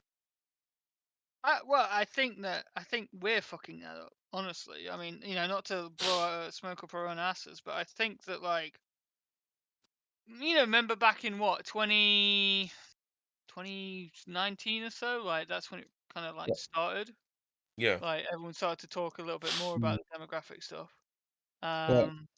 And then, like, 2020 is like really kicked off. Do you know what? I think the real thing is, like, what they're currently doing with the Marvel Universe and what they're doing with adverts. Yeah, and I that's think all added to it as well. That's how they've turned. Shit.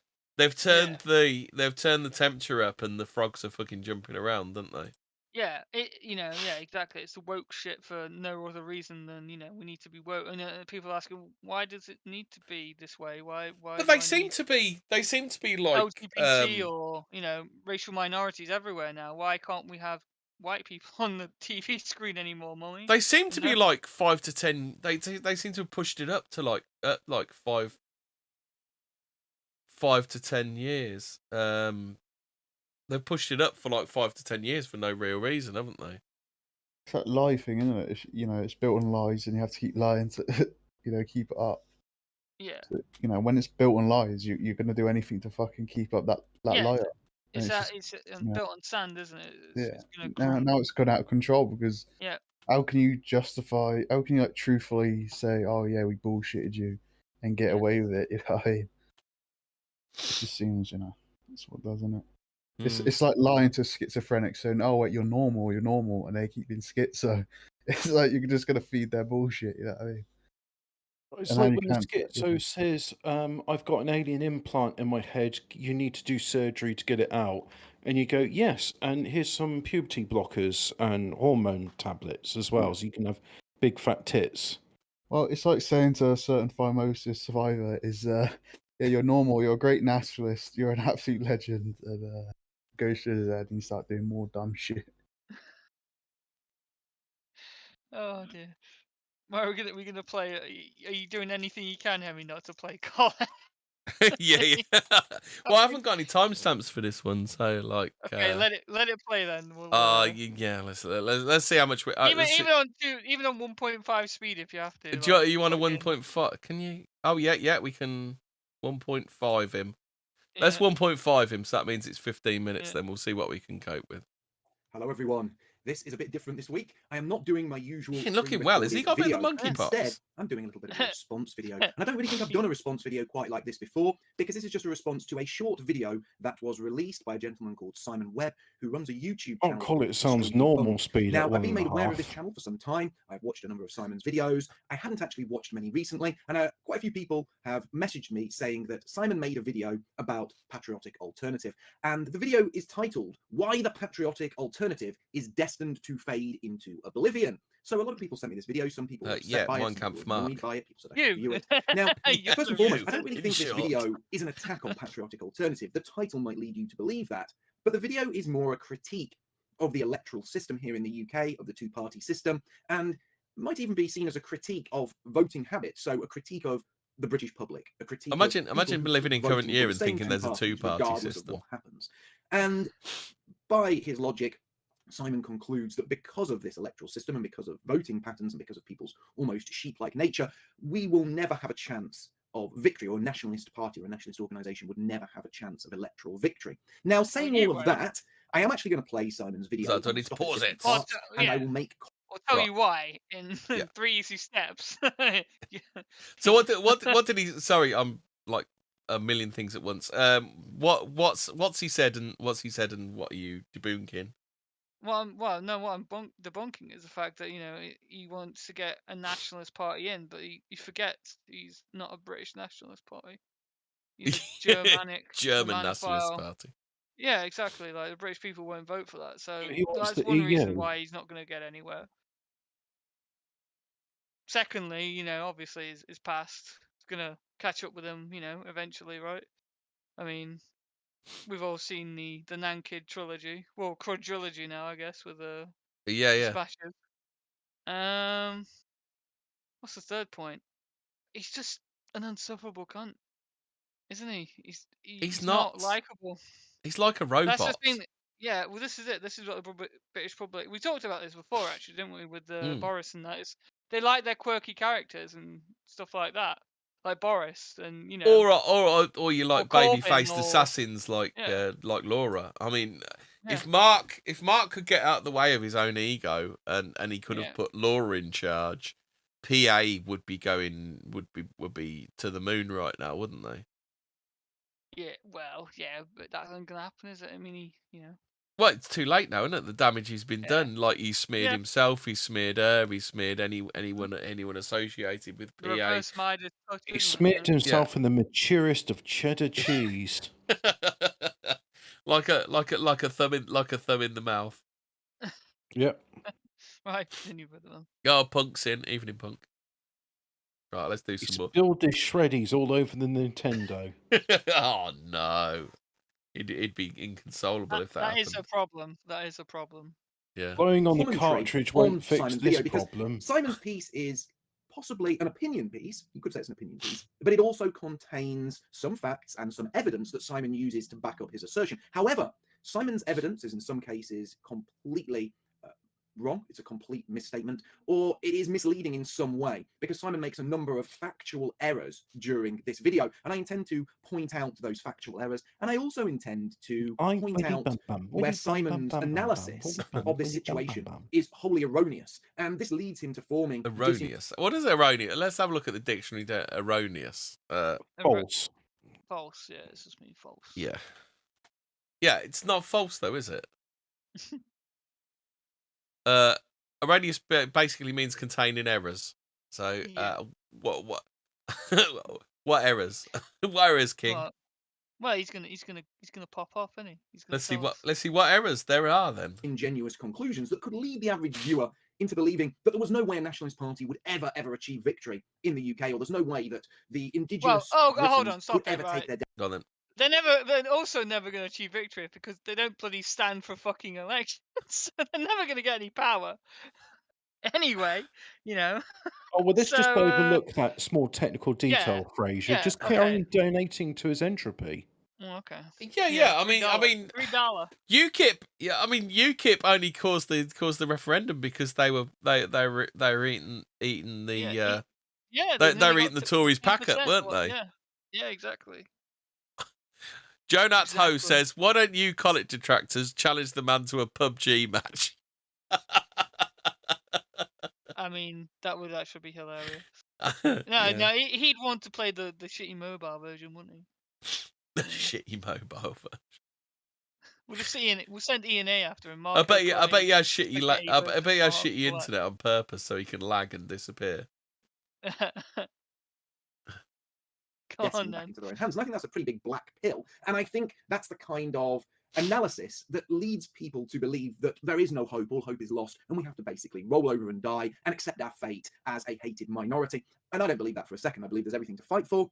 And I believe there's numerous ways to carry out this fight. The electoral route is one of them, but there are also other means, such as community building. Yes. Whoa! What are you saying there, big guy? Whoa! Whoa! What's he saying? That's a little bit. Whoa! Yeah. Wait, if you don't believe in the political solution, Mark, what do you mean? What are you saying? What kind of solution? Whoa! Nobody said anything about 4 cans of deodorant and the firework here, did community they? building, yeah, that's right. I'm sure I had a conversation with your trolls in like Brit Talk the other day with how they wanted to community build their way out of this somehow. Yeah, that's right. Communing. Communing. I'm communitying. There's also advocacy, legal rights. There are homeschooling groups. There are fitness groups. There are all kinds of pro. But a lot of this stuff is checking out. out. You out of the problem of like the demographic change. What getting fit suddenly stops you people from becoming a minority? Does it, Mark? Well, a lot of it is checking out of the system, and the problem is that we really desperately need to re-engage with the system. Exactly, re-engage with the system and the people who engage with it as well. Yeah.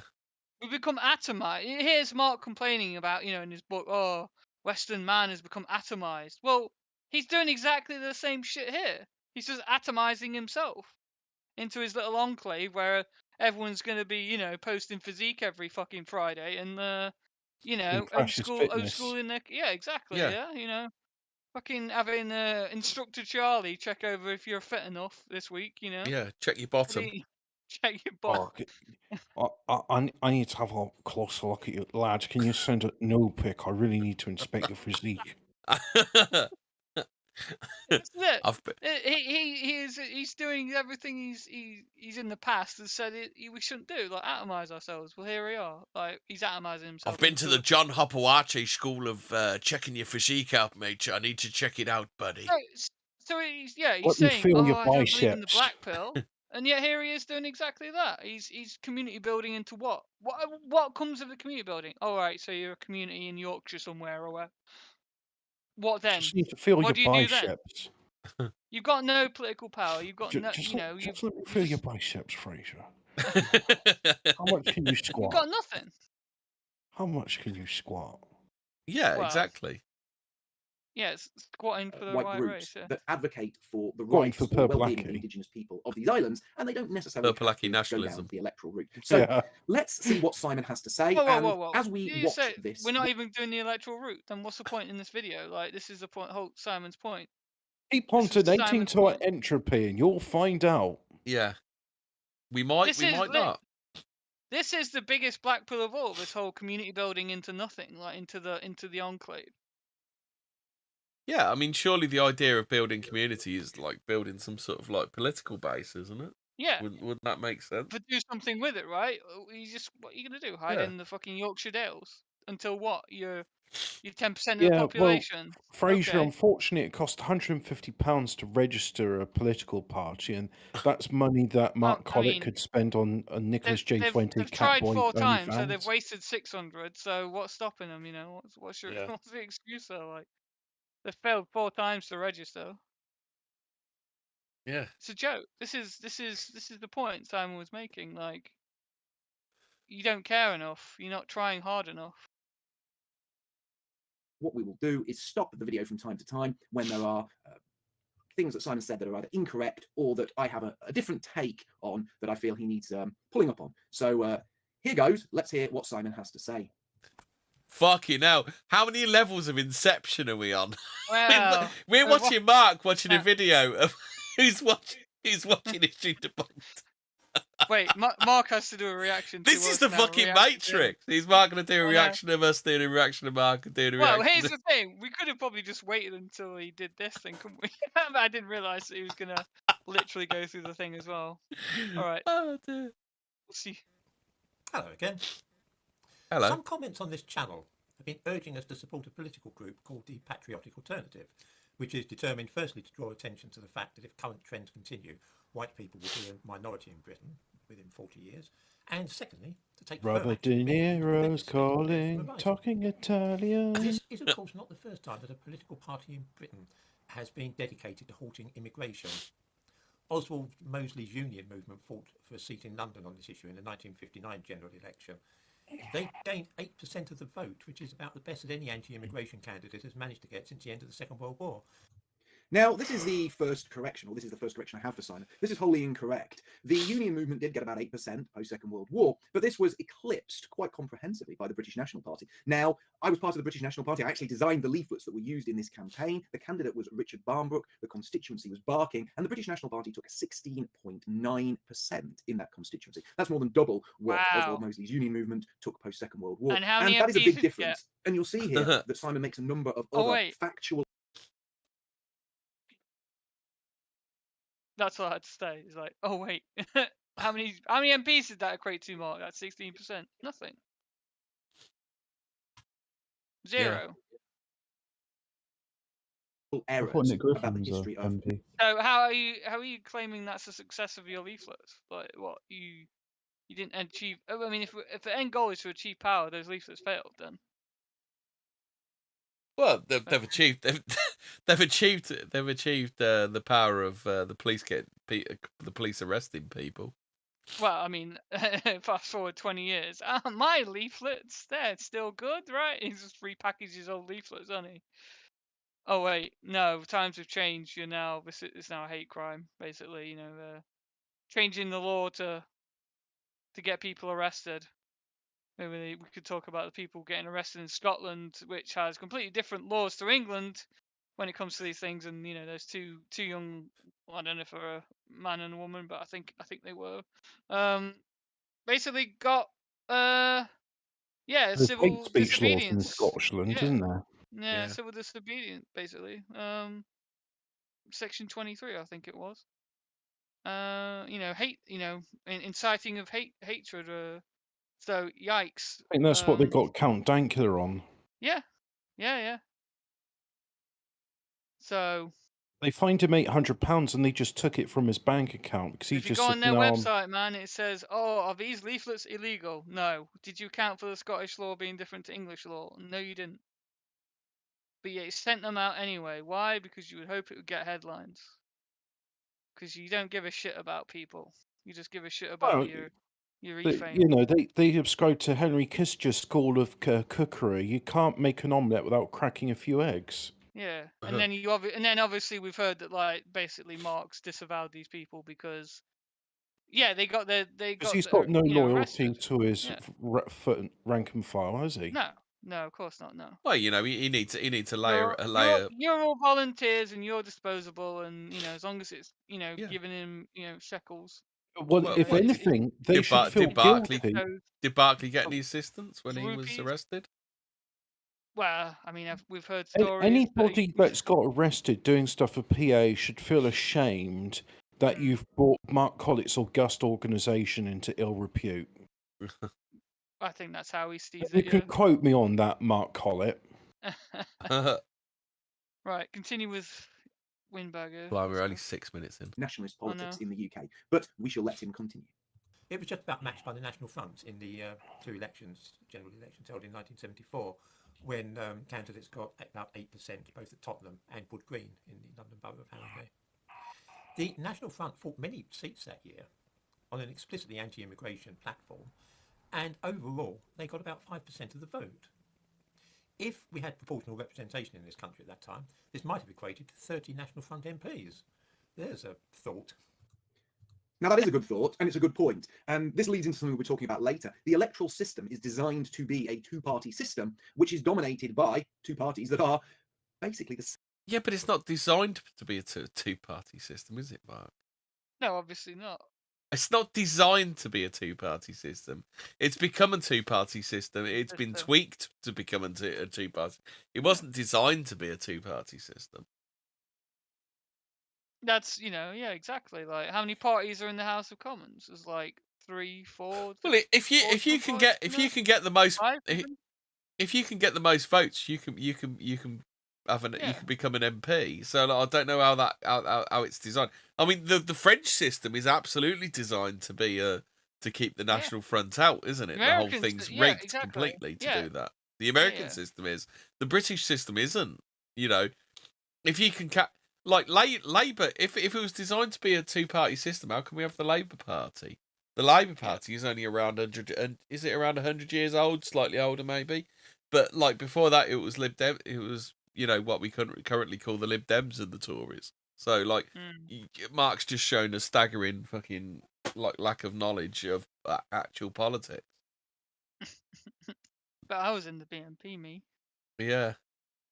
Right. So this is as much a critique of the electoral system itself, and I can see from Simon's demeanour that his thought of maybe 30 National Front MPs would be a good thing. So as I said, this isn't an attack on Simon, and I'm sure He laughed at the thought of 30 National Front MPs. He scoffed at it. He wasn't.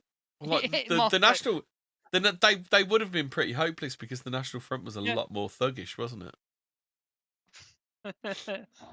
What's changed? Yeah. Alternative. As I said earlier, I think we could all agree that had the National Front had 30 MPs elected in the late 1970s, Britain could be very different today, and it could be in a far better position when it comes to demographics. The British National Is that what he got out of that? He literally took that as like a kind of like, oh yeah, he wanted the national. National Front was a good thing. They were the good guys. Who were the National Front? Who were the National Front? Oh wait, they were the Hitler Simps before the BNP. Okay, and they were the Stimps for the guys who lost World War II. Yikes! Yeah, that's probably why they didn't win, Mark. You should try that sometime. Fairly well at times in local elections, getting a few councillors around in places like Epping Forest, but they didn't last. Now, he is 100% correct when he said the British National Party didn't last, but to write off the British National Party's electoral success as just a few local councillors is wholly erroneous and very, very misleading. Now, the British National Party at its peak had 56 elected councillors, 1 elected county councillor, 1 member of the Greater London Assembly, and also 2 elected members of the European Parliament. So it won elections at local level, at regional level, and had 2 seats that were won in a major national European election. So to say the British... European elections, like everybody knows that no one gives a fuck about European elections, and nobody ever has given a fuck about European elections. Exactly. It's basically a protest vote. The fucking European elections it's like, it's any party that will get us out of Europe, basically. Now that's no longer the case. Well, it's like I don't think people even thought that. People were just like it was a throwaway protest vote to show the government how displeased you were at what they're currently doing. I don't think people have never thought that the MEPs are a serious thing. It's more likely to get fucking Going to Central says, why are you speeding up what he's saying? Unsubscribed. Why am I speeding up what he's saying? Really slowly. Yeah, because he talks really slowly. The Party just had a smattering of local councillors. It's completely incorrect. What's more, in Burnley, Stoke, and Barking and Dagenham, the British National Party at one point was in fact the official opposition on. Oh, the Euro elections also use PR. Burnley, Stoke, or Barking and Dagenham at one point, and you reduce things down to a two-party system, the British National Party had become one of those two parties. It was the official opposition. So I think Simon there... Clint says, oh, all right, what's going on, guys? Are we throwing Mark under the bus? I'm in. Yeah. Is presenting evidence which is completely incorrect and is in fact misleading his audience to a degree. Now, I'm not saying he misled his audience intentionally, but nevertheless, that is a very misleading statement based on wholly incorrect evidence. So, well, hold on. Wait. So, you got some councillors, you got some MEPs. What did you do with it? Why didn't you get more the next time round? What happened? To be fair, there was a lot of skullduggery and bad shit going on. Dagenham got really fucked over, didn't they? They just absolutely filled it with immigrants, didn't they? Dagenham, because Dagenham was. Yeah, that's a tried and tested, gerrymandering, isn't it? Yeah. They'll do that, and then they'll, also, hey, let's import people into. That was probably Tony Blair's lot then at the time, wasn't it? That was, how do we get people to vote for us? Let's just import people who will. The SNP tactic, basically. Yeah. Alphabet cat. I thought you was autistic. He said even UKIP managed to get one MP elected. It was Douglas Cat. Well, he got actually he was a Tory MP and he got re-elected, didn't he? He just switched side. Clint has put a link into his podcast. Check out the hottest new World Economic Forum podcast. He said he's put a link in there. Nice. Defence League and English Democrats and now the Patriotic Alliance. The truth is, people in Britain do not like maverick political parties of any hue, whether left or right. They will not vote for communists or those who are vociferous in their opposition to immigration.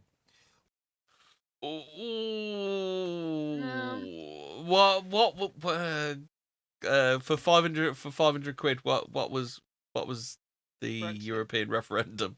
I think the European referendum was as much a referendum on immigration as anything else. I think that if people were given a chance to vote for a party that would put through immigration, the halt on immigration or the curtailing of it, they would vote for that. Even immigrants would vote to pull the ladder up. Yeah, they would. Yeah, because a lot of immigrants think new immigrants are ruining it for them, don't they? As well. So there's many reasons you'd win a referendum on stopping immigration. So I'm not quite sure I believe that. There is no. You can't prove it because there is no choice. Like we're the immigration party, we're the non-immigration party. There isn't that choice available. I mean, technically, Priti Patel talks tough on immigration. So, if you want to take it that way, then people are voting for currently voting for the party that's tougher on immigration, even though we know they're not actually doing anything. Priti is talking tough about immigration, isn't she? So I'm not quite sure I agree with that comment. What they prefer is a simple choice between two political parties, neither of whom offer radical differences in their policies from each. Now, again, this is all a little misleading. Now, what Simon is saying here is that people just prefer two main parties. Yet, in the last 20 years, we have... Is it misleading though, Mark? Is it really misleading, or is the guy just misunderstanding it? I don't think. What's he trying to say? Let's see what he says next. Yeah, see what he says. The third party, the United Kingdom Independence Party, actually outright win a major national election. They won a European election. They were the biggest party to walk away from that European election. Again, European elections, you can't take European elections seriously. One, they're voted for on PR, and two, people in England have never taken the MEPs seriously. Yeah. Because if people took it seriously, those votes would transfer into electing MPs, wouldn't they? Indeed. Yeah. Comments are being hidden. Right? If comments are being hidden, they're being hidden by YouTube. So don't blame me. So I'll let him carry on. We then saw, following that, the Brexit Party do the same. And this tells you that people are willing to vote outside Brexit of the Party two-party didn't win system. anything. And we have also seen the two... What's he on about? What did the Brexit Party win? They didn't even get one. Again. They didn't even get one MP, did they? No, I think he's talking about MEPs again. It's like, we don't care about MEPs. That's not Britain, is it? Yeah, again, I That's wouldn't. something that's now defunct because we're technically out of the European Union, right? Well, as Joey Owens, low turnout for Euro elections as well, much like council elections. Yeah, people think the only important election is the general election, don't they? Yeah. But even then, you've only got 32% of people turning out for the general election. So it's it's like people need to get more engaged in politics generally. I mean, when you got 2/3 of the electorate not voting. Well, this is it. I mean, most general elections, you'd be lucky if you got over 50%. I think it's like 32, 33, maybe 35 if you're lucky. Yeah. I think wasn't Brexit was the biggest turnout, and even that was only 50, wasn't it? Yeah, that was 50, about 50%. Yeah. Yeah, that was like an unprecedented amount of voters. Yeah. But you know, it's unpopular in our circles. But if you want to change stuff, you've got to start voting. Why do they think the government bend over backwards for old people? Because they know they vote. Yeah. Any group that will vote in a block is you know, they will bend over, you know. The certain group of people that like to get bussed, that organise buses and get people to do postal votes, and their community leader, for want of a better word, fills out all of the postal votes. Like, that's why they bend over backwards to them, because they vote. If everyone else voted, you know, they'd pay attention to them as well. Yeah. And what do you have to offer them? Who they got to vote for? Oh, Mr. Mark Collett. What do you stand for? When I say my favourite book's Mein Kampf. Oh, okay then. You're not when I getting say yeah, okay. What are your economic policies, as Phil? I'm gonna channel Phil right now. What are your economic policies? Jews bad? Kick Jews out? Is that gonna solve, you know, all the economic woes in the country? Like, yeah. This is it. You know. But when I say voting, I mean, this obviously doesn't apply to it. But again, this is the Americanization of our politics. In this country, I don't think you can spoil votes in America. But in this country, you can spoil votes, and you can spoil votes in any way that you want. And the MP, I'm not sure if the MP has to look, or whether they look at their own choice. But no, you it has to be counted. You can register a message you can spoil your vote and register a message. Like voting, when I say voting, I don't mean voting Lib Dem or Conservative or Labour. You don't necessarily even have to vote. You can spoil your vote, but you should still get in that box and register your displeasure. Yeah. At the very least, yeah. Two-party system completely collapsed in certain parts of the United Kingdom. So, for example, in Scotland, you have seen the rise of the Scottish National Party, which has completely taken over Scottish politics and smashed the old Labour Conservative, you know, left-right dichotomy that existed there between those two parties. And we have also seen. Actually, Mark here is disproving. He's disproving History Debunk's theory that people don't vote for communists, isn't he? Well, nah, you can't. They're not communists. They're socialists. You know, it's again. Yeah. You know, if we're going by the actual definitive definite, you know, no one's a communist because communism doesn't exist. It's a fucking goal in it. So, yeah, they're socialists. You'd be charitable to them socialists, but yeah, they're more like liberal than anyone else. Like they're liberal social. Yeah, they're just you know, it's whatever the main party is these days. Is, you know, they're basically Labour, but they're yellow. They're yellow Labour. Just call them that. Fucking. Yeah, they're taking the play because Labour have. I mean, to be honest, Labour have shifted further right, haven't they? So yeah, I do buy that. I mean, all they did was take over the Conservative spot in the Scottish, you know, parliamentary elections. Like, Ian, they killed off. You gonna comment on any of this, Ian? Or are you just gonna let me and Mad Fuzz talk? No, I'll let you two sort. I'm boring to listen to, man. Fuck that. Yeah, they killed off the Conservatives and because Well, they of didn't really kill Scotland, off the Conservatives. The Conservatives Yeah. were already dead, weren't they? Cause Well, yeah, they were. was there but only yeah, ever one Conservative MP in the Scottish Parliament anyway? Wasn't there? I think so. Yeah, after the poll tax, they kind of they never got voted in again. Yeah. But yeah, basically, Scotland maybe for a long time was kind of Labour or even Lib Dem. I mean Lib Dem, so they get 1 or 2 seats now in Scotland. But yeah, I mean Scotland is generally more left wing than I'm not talking about left wing as in the liberal thing. I'm talking about actually economically left wing.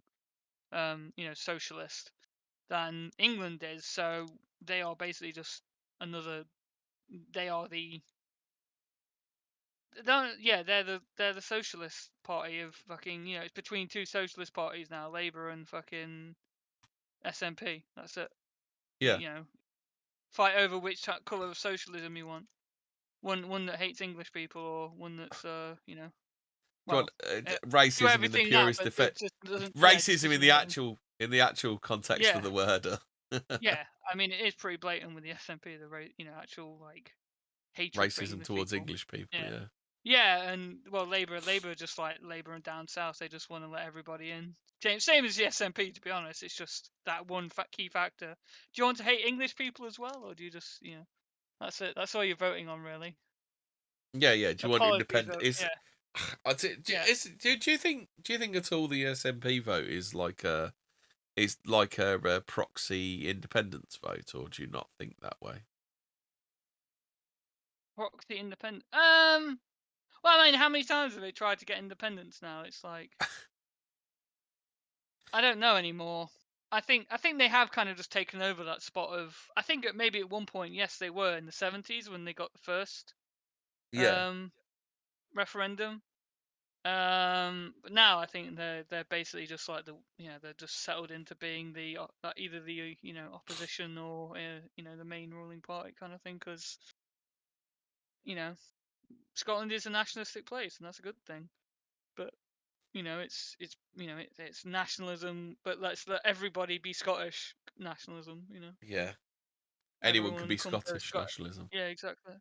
Yeah, you can be born in Uruguay and you can still be Scottish, kind of thing.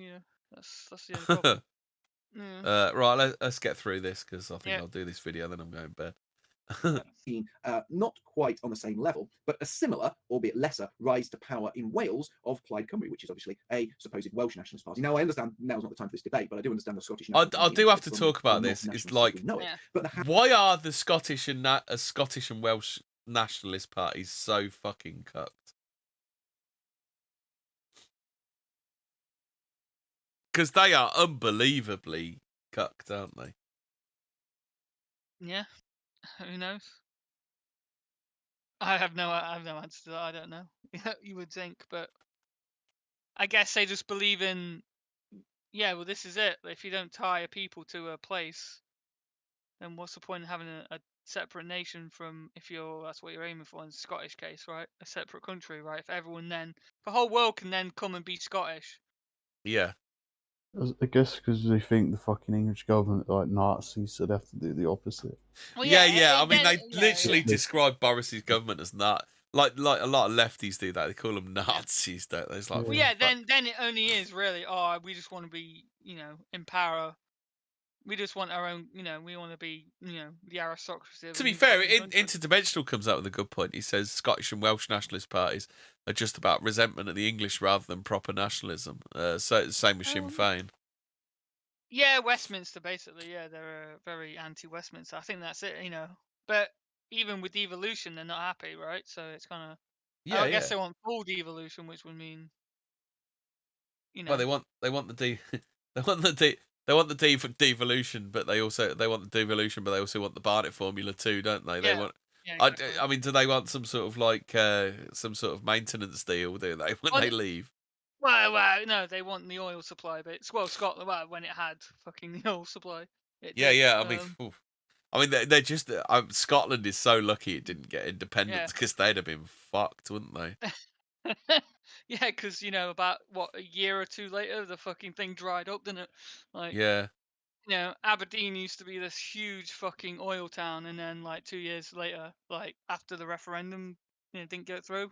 It looks like it's now a fucking basically. Yeah, It's, because everyone- OPEC they just this because I think OPEC weren't happy that so many countries were producing oil, but so they just fucking Yeah. drove the price of oil through the floor, didn't they?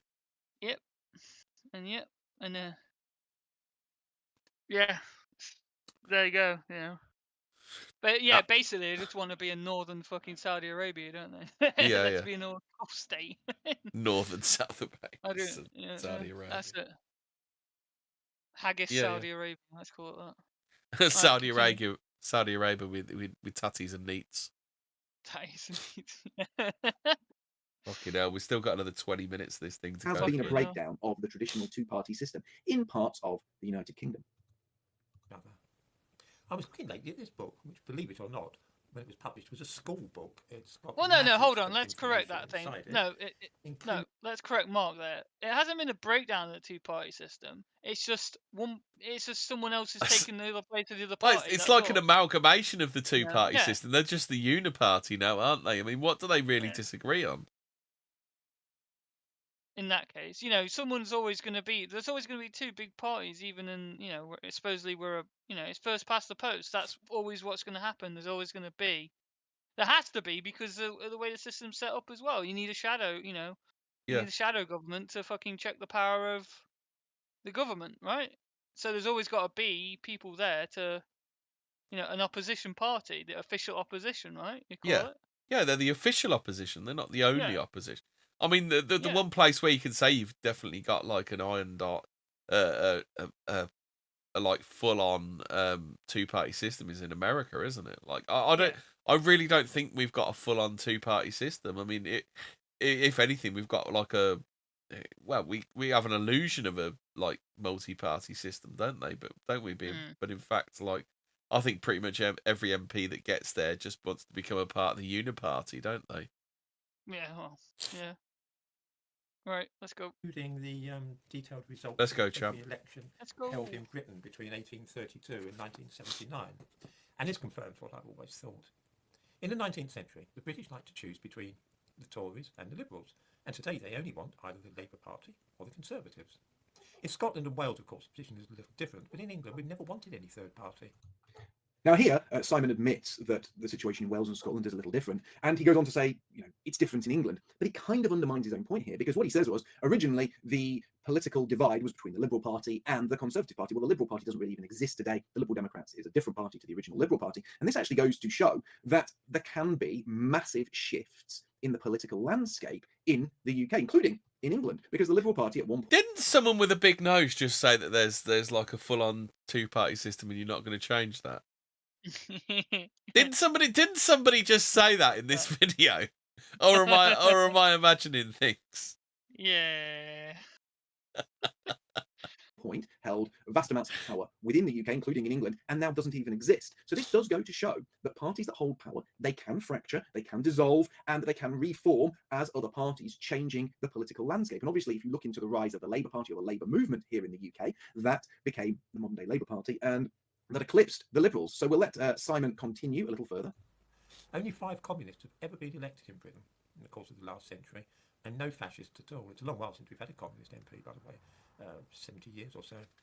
What's the betting? Actually, Mosley. Are we waiting for that? Are we expecting that? Are we? Maybe. When the Social Democrats appeared in the early 1980s, everybody talked of breaking the mould of British politics, but that came to nothing. The Liberal revival in 2010 went the same way. There is something very reassuring to most people about the present political setup.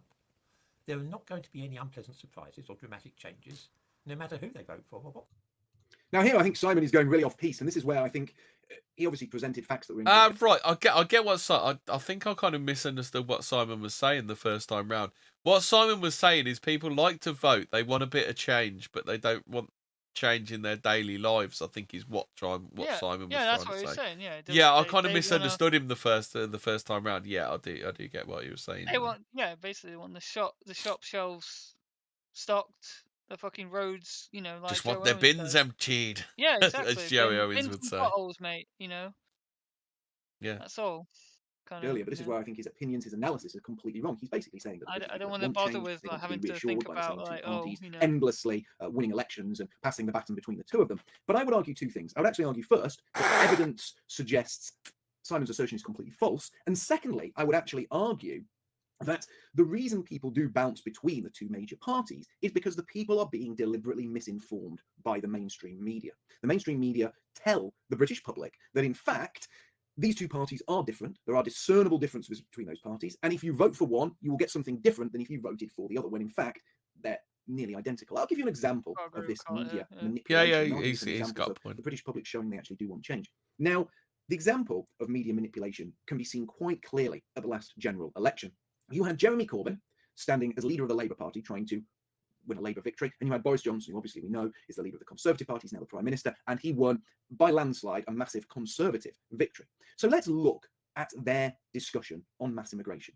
Now, Jeremy Corbyn, whether you like him or whether you hate him, and I said this at the time, is an honest man. He said he wanted open borders, he wanted completely open borders, and he wanted to flood Britain with migrants. He wanted to open the doors and welcome everybody in. Now, the British public didn't like that, and he was painted by the media as this sort of crazy guy who had this egalitarian dream of inviting everyone in. It would swamp Britain, and there would be these huge negative repercussions because we would have record rates of immigration. Now, Boris Johnson, on the other hand, he said he wanted a points-based immigration system. He said he wanted to get tough on immigration, but he said we don't need an upper limit. We don't need to set this. Yeah, you can get him with no points. I think that's the point system, isn't it? He wanted a points-based system. Now, he used the words point-based system for a reason. It's because he went to focus groups and he found out that normal people responded positively to those words, because the average man or woman on the street is anti-immigration. And this is called a populist positioning strategy. I made a video about this the other week when I discussed the refugees to Rwanda nonsense, which clearly isn't going to happen, and it's clearly just a smokescreen to make people believe that the Conservatives are, in fact, anti-immigration, which they're not. So you look at what Boris Johnson was saying and you analyse it. And what he's saying is there's going to be a point-based system with no upper limit. So essentially what he's saying is he's going to invite everyone in because he's going to set a really, really low bar, and everyone is going to get the points necessary, and Britain is going to be completely swamped. That's what he's actually saying. But he says it in such a way that ticks all the boxes for the public to think he's going to be tough on immigration. At the time I said, Johnson and Corbyn want the same thing when it comes to immigration. And whoever you vote for, you're going to be swamped by migrants. Now, we are over a year down the road from Boris Johnson being elected in that with that stunning majority. And what have we seen? We've seen record immigration. We've seen millions of Hong Kong residents offered passports. We've seen tens of thousands of Afghans given passports. We've seen Boris Johnson visiting India a week or so ago and offering several 100,000 Indian tech workers visas and passports. I don't think he hundreds of. Boris didn't. I'm not defending either one, but Boris didn't offer those. I think didn't the Indians insist on it as part of a trade deal or something. I'm not sure about that. Maybe. I think Phil said about this the other day. Yeah. Thousands of workers from abroad being offered visas since the end of the COVID restrictions. During the COVID restrictions, we saw tens of thousands of workers being offered visas for work on farms, despite British workers being denied those jobs. And we've seen masses of migrants crossing the channel illegally. And this is all under Boris Johnson. So that means, essentially, whether you voted Labour or whether you voted Tory, you've got exactly the same end. You've got exactly the same number of migrants. You were swamped. But, and we know this, and I'll give you another example of this, because you don't need to take my word on it. Recently, Robin Tilbrook, the chairman of the English Democrats, he wrote an excellent blog post, which I'll link in the description below, which is based on a piece by Theresa May's former chief of staff, where he nakedly and openly admits. Why doesn't this is what I don't get about Mark. Mark doesn't want to become a political party, yeah. We know that, yeah. He has a very close working relationship with Robin Tilbrook. Why doesn't he throw his weight behind the English Democrat? Or push people that way? Who, Mark? Yeah. Well, didn't he work with them recently? That's what I'm saying. That's what I'm saying. Yeah, why isn't Mark pushing them? You know, I mean, fair enough, Mark. You want to do the community building. You want to do the let's be fair to Mark once. So you don't want to do the political thing. You want to do your community building. That's what you want to do. You don't want to get involved in politics. So why not push people towards his very good friend Robin Tilbrook? Yeah. I mean, is this a measure of like how Mark can't he can't like let go of like the slightest bit of power? Yeah.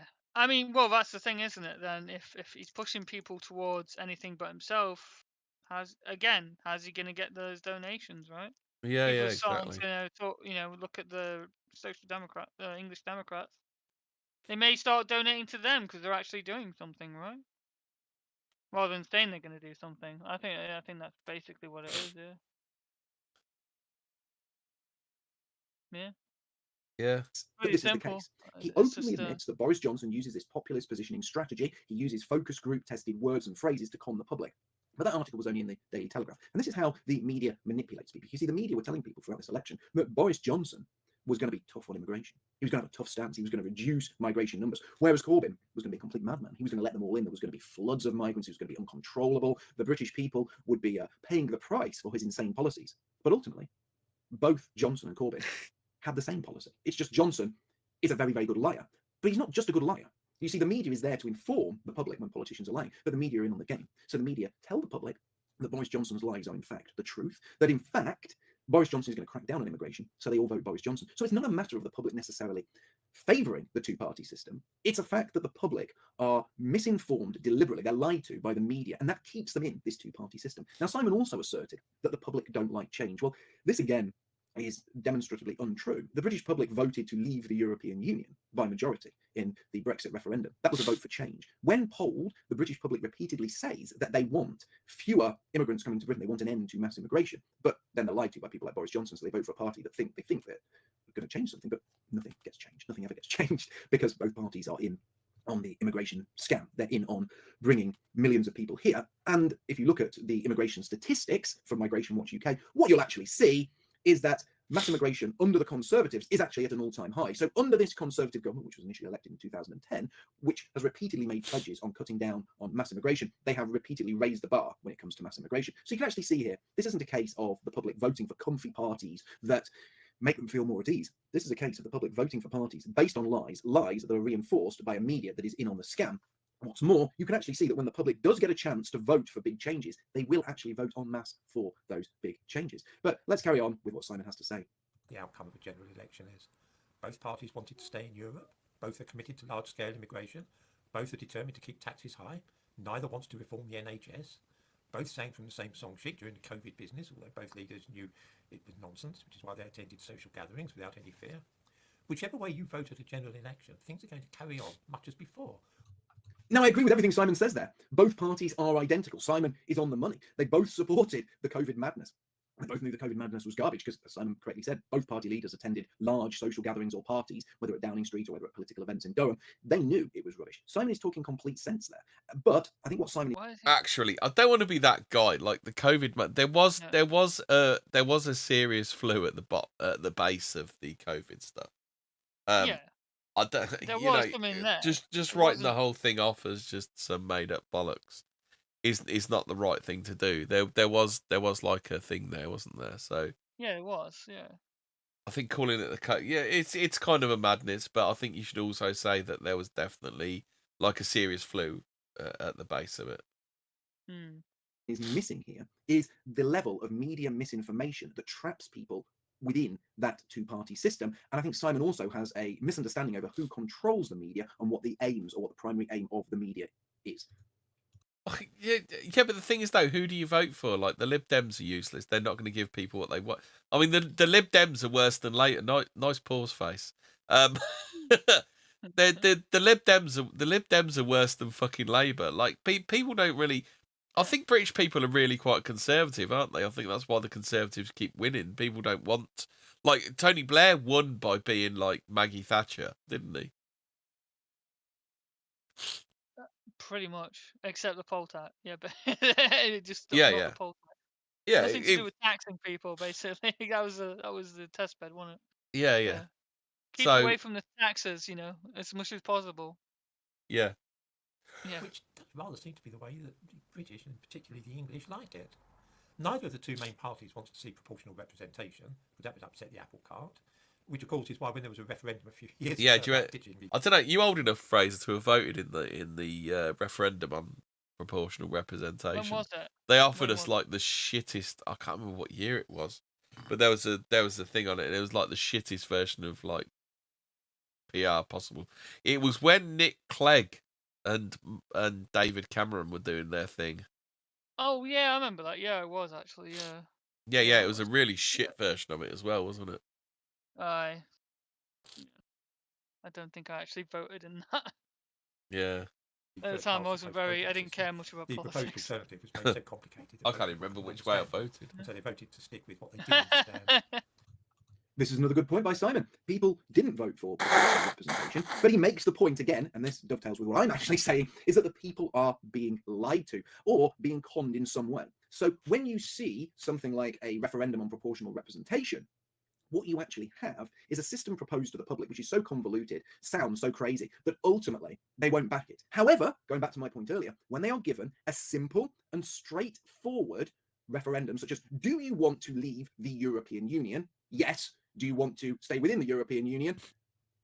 People vote accordingly, and people actually do vote for change. When it's a simple yes-no referendum that people understand, they will vote for change. But you can put people off voting for change when the proposal or the proposed change is explained in such a strange way that the people think the new system will actually be less fair. And obviously the people drafting this referendum on proportional representation or PR, they drafted it in that way to ensure they got the result that they wanted. But that wasn't possible with the Brexit referendum. Yeah, but this is what they do. Yes, like this is what happened with Brexit. You know, they didn't get the result they want, so they gerrymandered the result to still fit their aims, didn't they? Well, what was it? Do you remember the Belgian and French elections for joining the European Constitution? Was it? Was that the one where they had 3 goes round? I can't remember. Yeah, and the Ireland as well. Ireland said no, we don't want that, and then they were like, yeah, you have to do it again.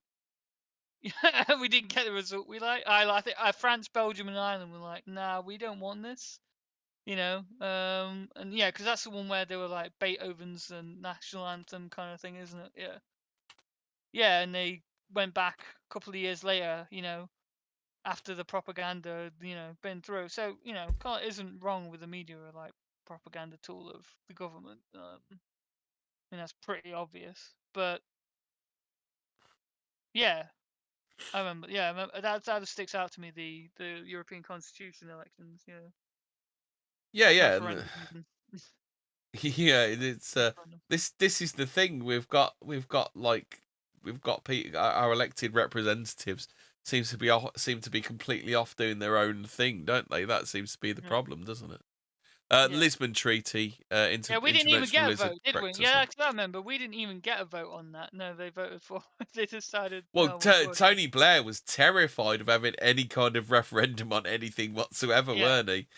Tony Blair was terrified. This was during Cameron and Collett. Cameron got bullied into it by UKIP, didn't he?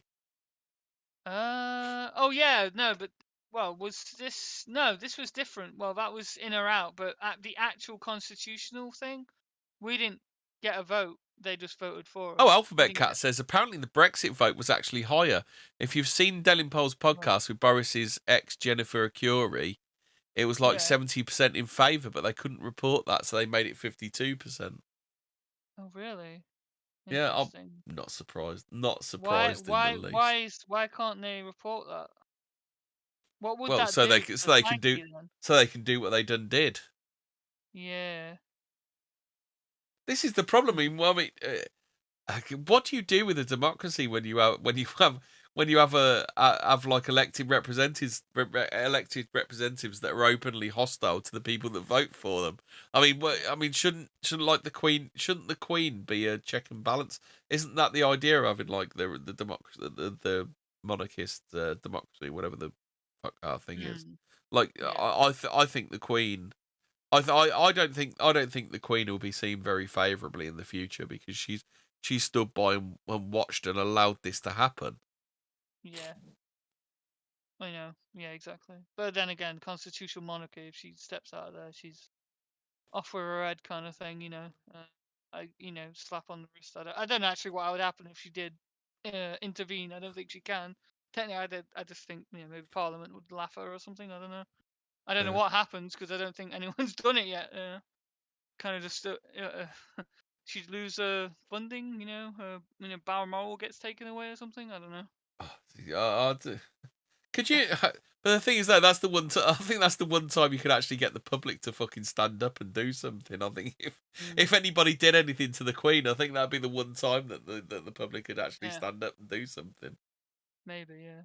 But then you got to have a monarchy that actually gives a shit, a shit about its people as well. Yeah, yeah.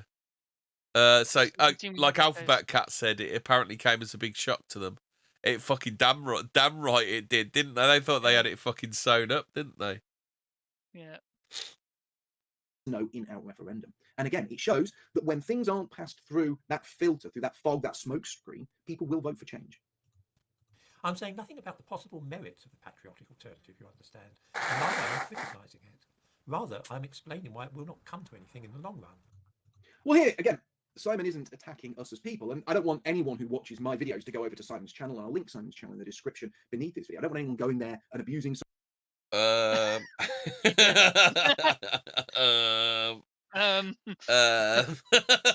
5 minutes later. I'm not saying it's not entirely your fault, Mark, but it is entirely your fault, Mark. Like the reason they will become to nothing because they've got Nazi boy at the helm. I don't have to be that guy. Simon, I don't want anyone throwing any shade on his work. He does some excellent videos. I'm not saying I agree with him on everything or that he agrees with me on everything, but I'd say me and Simon would probably agree with each other on 90 to 95% of what we talk about. However, I think what Simon is doing here is mischaracterizing Patriotic Alternative. We do want to be a registered political party.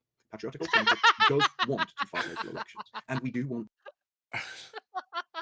Fucking hell. It's the Jesus Christ. It's like the fucking swingometer on the Do you remember the swingometer on the elections, Fraser? When you used to watch like Newsnight, the swingometer. It's are they a party? Are they a party? Are they going to be are they going to try and get voted in this week? Is it weekly, daily, or hourly? We should be doing the swingometer on this one. We want to be, and we are going to be, are two very different things. But we they? won't. We won't be.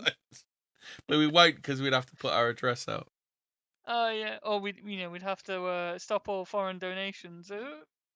Participate in the democratic process because we want to oppose demographic change through the democratic process. However, no, you don't. Patriotic Alternative is fundamentally a community-based group that advocates for the rights of Indigenous Britons and attempts to raise awareness about demographic change. That's why we spent the month of April putting out nearly 140,000. You're raising awareness of what you like to do to English. Now, I don't think anyone should put all their eggs in the electoral basket, and I think Simon would agree with that. I think we have a lot of common ground on that point. We shouldn't be putting all our eggs in that basket. There is far more that we can do with community building, advocacy, and standing up for the rights of Indigenous. Like what? What can you do with community building? What are you going to do?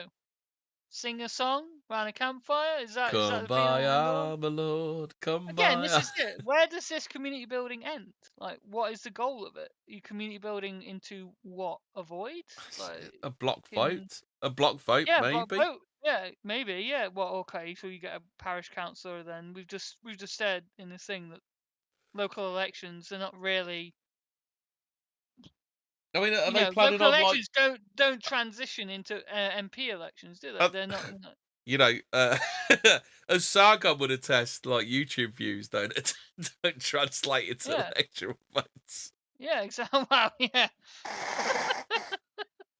Well, yeah, rape jokes either, but I think Collett's a bit wiser to go on that one. Okay, now, Jesus. Right, continue with his diatribe. We're nearly there. Britons in a legal sense, and because of those things, I think we have more strings to our bow than the British National Party had. I think we have there's more dimension. What? I don't even know how I paused that because I've just got no words. I've just got no words for that comment. We've got more strings to our bow than the British National Party.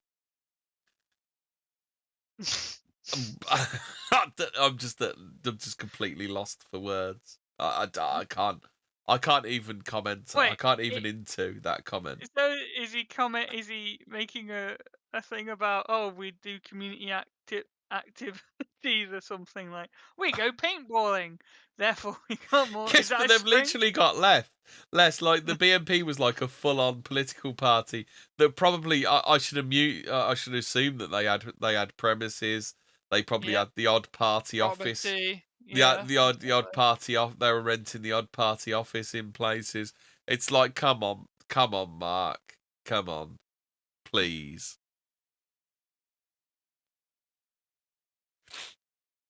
Go on, Mark. Continue with your. Let's do it. It's a patriotic alternative, and that's why we continue to achieve such great rates of growth and such great success on such a limited. Great success. what, Mark? What is your measure of success? Well, I mean, do we need to go into the Telegram algorithms of the last week? Do we need to go into the ferret articles? Oh God. I can't. It's just the level of cope that's going on. Like, this is the thing with Mark, is he starts off all right, doesn't he? And then as he goes along, like, the wheels come off, don't they? He just goes into Fantasyland. Yeah, we're gonna do all these nice things one day. In budget. Ordinary people don't want to change. They just want society to muddle along in the same way that it has done all their lives, and they don't want to see the boat rocked. This may or may not be a good thing, but it is certainly how the vast majority of people feel as they demonstrate each election. Okay, and that is the end of what Simon has to say. And he says people don't want change, they want to muddle along. That's his conclusion. But again, now I don't have data from Britain for this, but I do have data from the recent French. You got to study on that, bro. Hey, do you want to study, Mark? Do you want to study, Mark? Do you want to study? Maybe Mark. Do you want a Home Office report on that, Mark? Yeah. Doesn't exist. That don't exist. What are you talking about? I don't know. Yeah, exactly. Breakdown and analysis of the French presidential election results. And interestingly, the demographic group that voted for change the least were those aged over 70. Those 70 plus voters voted overwhelmingly for Macron. Those over the age of 70 rejected Marine Le Pen in the largest numbers. Now, French voters. Mark, look, I know you have Norman origins, mate, but these are French voters. Can you please? He will do anything but talk about England and its people, won't he? You know, right? Yeah, exactly. It's like, you might think that's odd, and I said this on the analysis. You might think that's odd. You might think those people are the ones who would have seen all the changes in France and would be most willing to see everything be changed back, to be taken back to how things. Yeah, but you wouldn't, because they're old. They're the people that least want to see change, because what they've exactly. Because what they've got, they want. That's why in the Scottish elections, you know, the key thing that the vote, stay in the union, was the pensions. Yeah. And everyone, the over 65s, they voted to stay. Why? Because they didn't want change, because of their pensions would be changed. Yeah. The fear of there's a good chance of upheaval. Yeah. Yeah. Exactly. Yeah. Used to be, but you tend to find that people of a certain age group are resistant to change. And I used to find this on the doors when I would speak to people when I was canvassing for the British National Party. And people of a certain age group will always vote for the establishment parties because that's what their parents did, that's what their grandparents did. And they view politics in a very different way to how younger people view politics. So you saw younger white French people in the presidential election embracing Marine. What, on the doorstep? It's getting too muddled. Like, when I was out on the BNP doing leafleting, these French people, what, Mark? Why are you skipping around with these anecdotes? If I conflate these two together, you'll understand that it's possible, right? It's totally the same thing. The French and the English are totally interchangeable. They don't have different ideologies or even lifestyles. Yeah, totally the same thing, man. Like, yeah, we can correlate these, no problem. Yeah, we're all the white race. That's all that matters. Whereas you saw older white French people rejecting her because she wasn't a safe part of the establishment, because she was anti-establishment. And I think that might be something that Simon identifies with because of his age. Simon's a little bit older than me. That's a bad thing. But I think he might see things through a different lens because of his age. But what I do urge why of we're Simon grooming is that Simon should come and talk to me. I would invite Simon on a show with me, one-on-one. We could have a discussion. Like, isn't it the same? Isn't it the way that Corbyn was like the child catcher, weren't he? He was after the dumbasses that aren't quite clever enough to see through these people, weren't he? Yeah, after the young vote, wasn't he? You know, it was just like everyone who's just plopped out of university. That's who he was aiming towards, because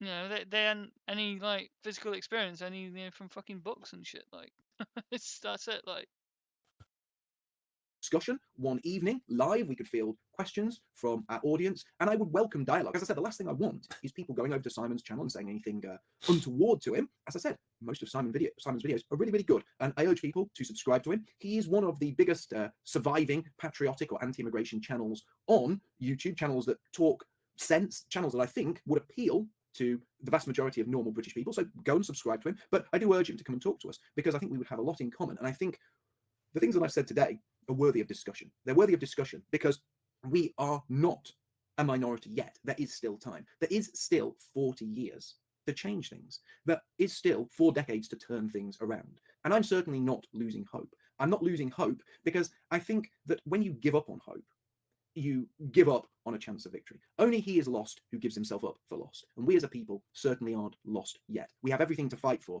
and we shouldn't just write off our future based on the fact that our people are trapped in an illusory system of democracy, a fake system of democracy, which has been fashioned to keep people voting for 2 parties that present exactly the same outcome. Our people are trapped in a lie, and our goal should be to set our people free so that they can take their destiny back into their own hands. Simon, I hope you will come and speak to me. Thank you so much. I hope you have a lovely weekend, and I'll see you all again soon. right. Okay, I think. Do you want to crown this off with one more video by History Debunked, the final? Are we debunking? response? You want to do one more debunking? Yeah, one more, just to crown this off. To like supposedly deleting comments or debating Mark Collett? No. Debating Mark Collett, right? That's the final video. I'm debating.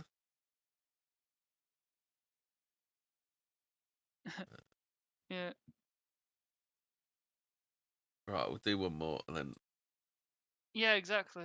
Introducing the first ever all Google phone with Google Tensor, the first Google chip in a smartphone.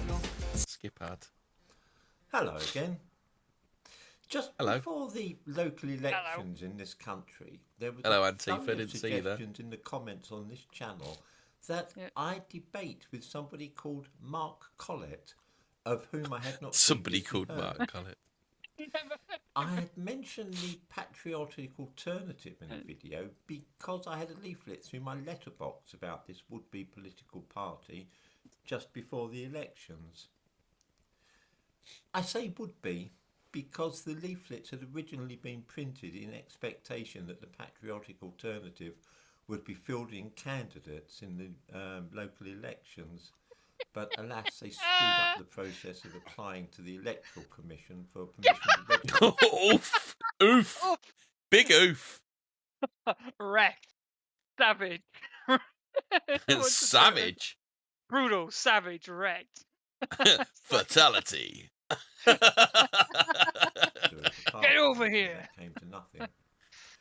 All that remained were leaflets delivered before the local elections on behalf of a party which didn't exist. The leaflets themselves were unexceptionable, but they caused a good deal of hysteria in local newspapers, being described as violent racist. I couldn't see anything in them really to which I might object. I waited to see if I would get an email inviting me to communicate with Mark Collett, the man who apparently was in charge of the patriotic alternative, but I didn't hear anything, so I assumed that the idea of a debate lazy had been abandoned. bastard couldn't even I debate have him. recently, however, been sent a link to a debate in which he does take part, and I give this link in the description to this video. It does make me think that taking part in a debate with this chap would have been rather a bad idea. Oof. In the video, he and a woman called Laura Tower, Savage. It's like that time Joe Owen said Mark Collett couldn't fight sleep, lick a stamp or put the cat out, and I think he'd admit that himself. This is just that all over again. No. Debating with 2 young Americans. Now, these Americans are androgynous beings, and both are cursed with strange voices which make them just felting everyone. Everyone's getting felted. They seemed amiable enough, but I found their cockiness annoying. This was nothing, though, compared with the impression Mark Collett gave. In the first few minutes of the debate, he suggested that they were Jews, which A, had nothing to do with anything, and B, made me decide on the spot that debating with such a man would not be a good idea. He's one of those unfortunate souls who seems to have Jews on the brain.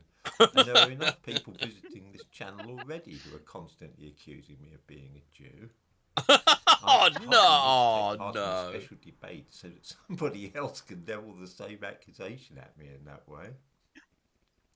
The main thing I noticed about Mark Collett was the extraordinary way that he kept waving his hands about, making gestures, grimacing and bouncing his head from side to side and snapping forward like that as though he were a dog in pursuit of a particularly juicy bone. I hope that I'm not being unkind, but he gave me the impression of having practiced such gestures in front of the mirror. After He looks. That's one thing I will say about Mark. He definitely looks like he's had some media training, doesn't he? Yeah, yeah. I can definitely tell you. Yeah. It's just, he's got him down to a T. Yeah. That debate, that one debate. I didn't actually watch the debate, obviously, because I was working. Yeah. I was in the van, so I only heard it, so I didn't actually see any of that stuff going on. Hitler addressing a rally at Nuremberg. And this is the rally at Nuremberg stuff. It's funny. He might simply be in the habit of relaxing of an evening by watching Leni Riefenstahl's Triumph of the Will and absorb such mannerisms unconsciously, by osmosis, one might say. Watching Mark Collett, I could easily imagine him up on a podium, declaiming furiously and gesturing wildly, saying, "Eine Volk! Eine Reich und eine Führer!" Holly Husk says Collett getting tabled. I might be quite wrong about this, but not, I think, about the preoccupation with Jews and blaming them for all the country's misfortunes, which does appear to be something. He's getting bodied, isn't he? Absolutely. It's like Ralph on that street in Portugal, isn't it? It is, I should be taking part in a debate with Mark Collett any time in the immediate future, but I'm sure he'll get along well enough without that. I understand, by the way, that the Patriotic Alternative are still determined to be a regular political party and that they hope soon to field candidates in elections, pinning their ambitions upon the idea of getting a lot of councillors into local authorities. This didn't work out too well in this district when it was tried. The British National Party once had 4 councillors here in Epping Forest, including, incredibly, a Jewish woman called Feldman, which I found slightly bizarre. What, then her name's Feldman? She's Jewish. In the council chamber in Epping, and they were all voted out at the next election. This is the problem with independent candidates like that. Without a party machine to advise them, they do tend to flounder a little if they get voted in. Oh, is that it all done? Yeah, that's it. Short Yeah. and sweet. Short, That just caps it off with the whole Mark. Oh, we know we're gonna do. It's just, oh man, that was too good. Oh dear, there's I a love Simon. complete felting. I know. Right. I think that's it then, isn't it? We're I gonna think wrap we're all it